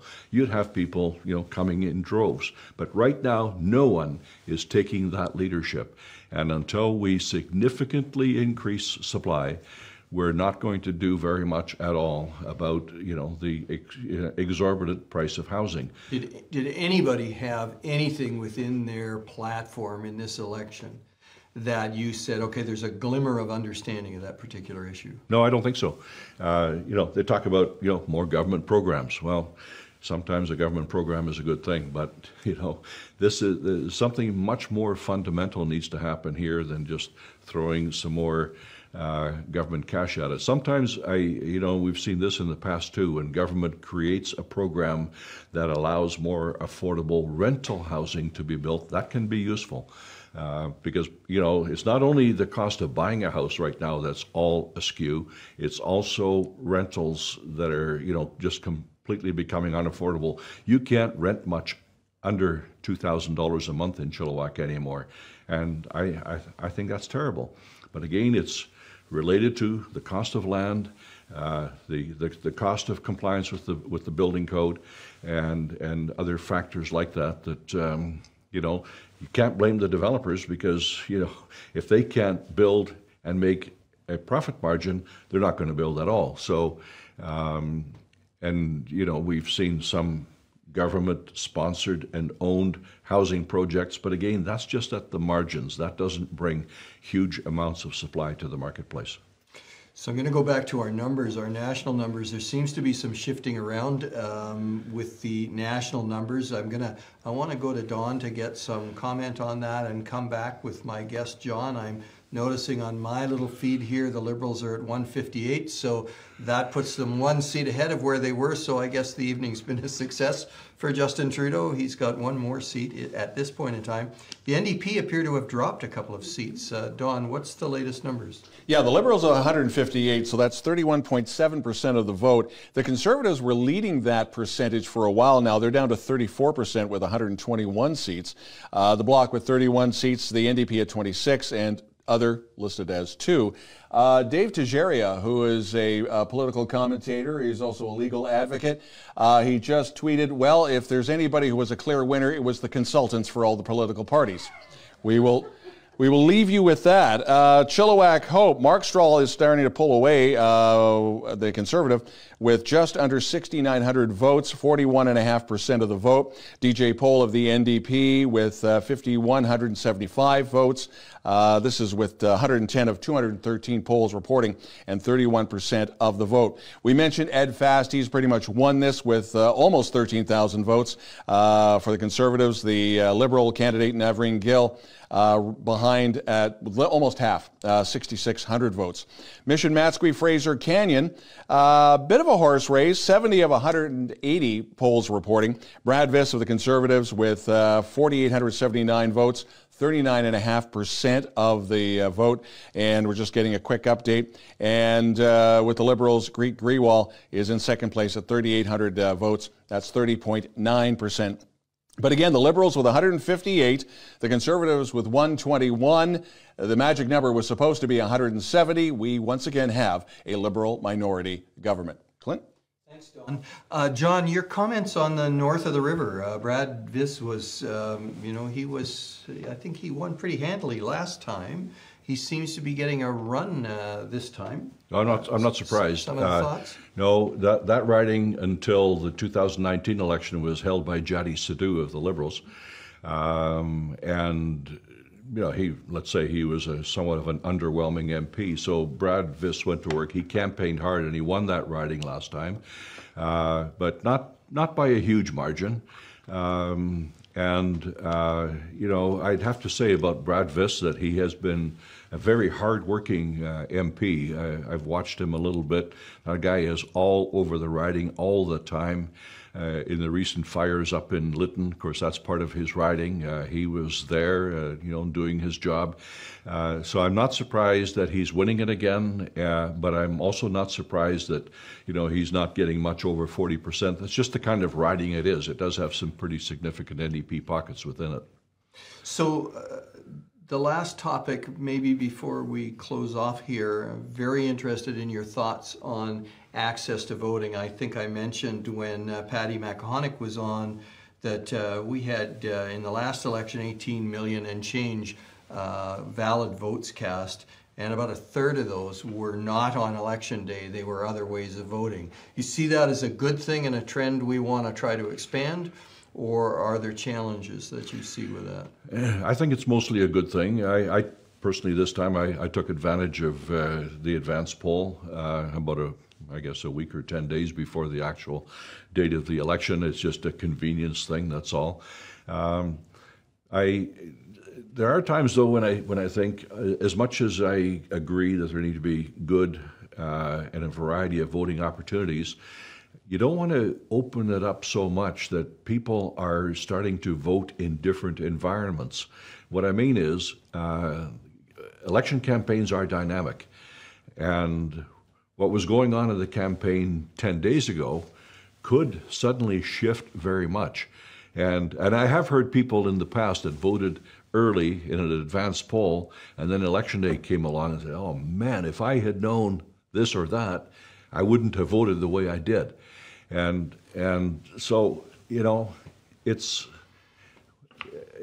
sort of balancing that a little bit to make sure that you're polling the people sort of on the same set of circumstances and not being almost unfair to them by the shifting dynamics within a campaign. So I'm being a little bit vague here, and I don't know of a way to get around that. So I agree with advanced polls for sure, but let's not go crazy, I guess is what I'm saying. Let's still the important date is the date of the election. And we certainly saw that in the last provincial election. Things changed dramatically for one candidate. In fact, after ballots were printed, the party that candidate previously was running for had disowned him. So there were challenges like that, and that's certainly not something that happens very often, but it certainly could. What about mail-in ballots? What about everybody getting a ballot? What about online balloting, where you get a code and you get to go online the day of and vote online? What are your thoughts? I feel like that's where we're going to go in the country. I certainly would be in favor of those options. The one caveat being is that we want to be able to ensure absolute security of the vote.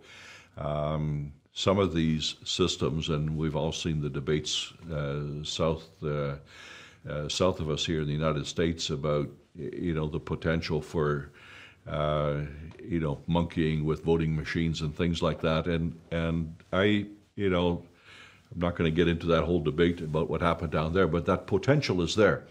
I am sometimes, really amazed at how clever some people are with anything that's electronic and what they're able to do.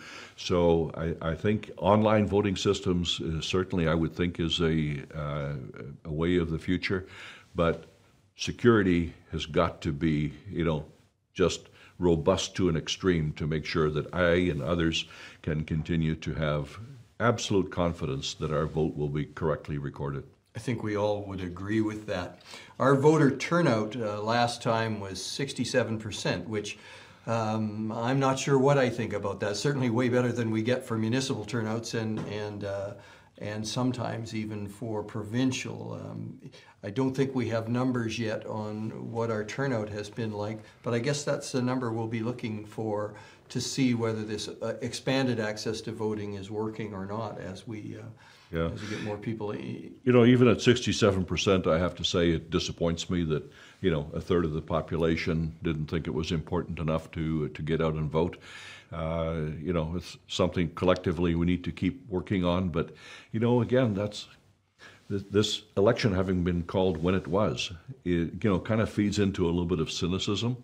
And cynicism is not a great way to encourage people to get involved and get out and vote and that kind of thing. It usually has people checking out as much as anything. So, we all need to be great stewards of this electoral process. And once we start to try to tilt it in our favor, calling a snap election in the middle of a pandemic when there's really no other good reason for it, it's corrosive in terms of people's respect for the democratic process.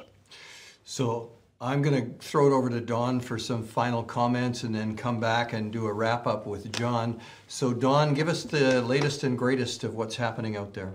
Number of electors on the voters list for Chilliwack is about 85,000, and we're now finding that the total number of valid votes so far over 20,000. Mark Strahl is pulling away now with the Conservatives with 8,665 votes, 42.7%. DJ Poll with just over 6,000 votes at 29.6%. We've already called Ed Fast elected as a Conservative MP for Abbotsford. Brad Viss is leading by about 1,000 votes for Mission, Matsqui, Fraser Canyon. This hopefully makes everybody happy when it comes to the voting, just for young people voting. The polls closed at 7 o'clock this evening. There are still UBC students who are inside the building where that polling station is, patiently waiting for their turn to vote. It is now 9:38.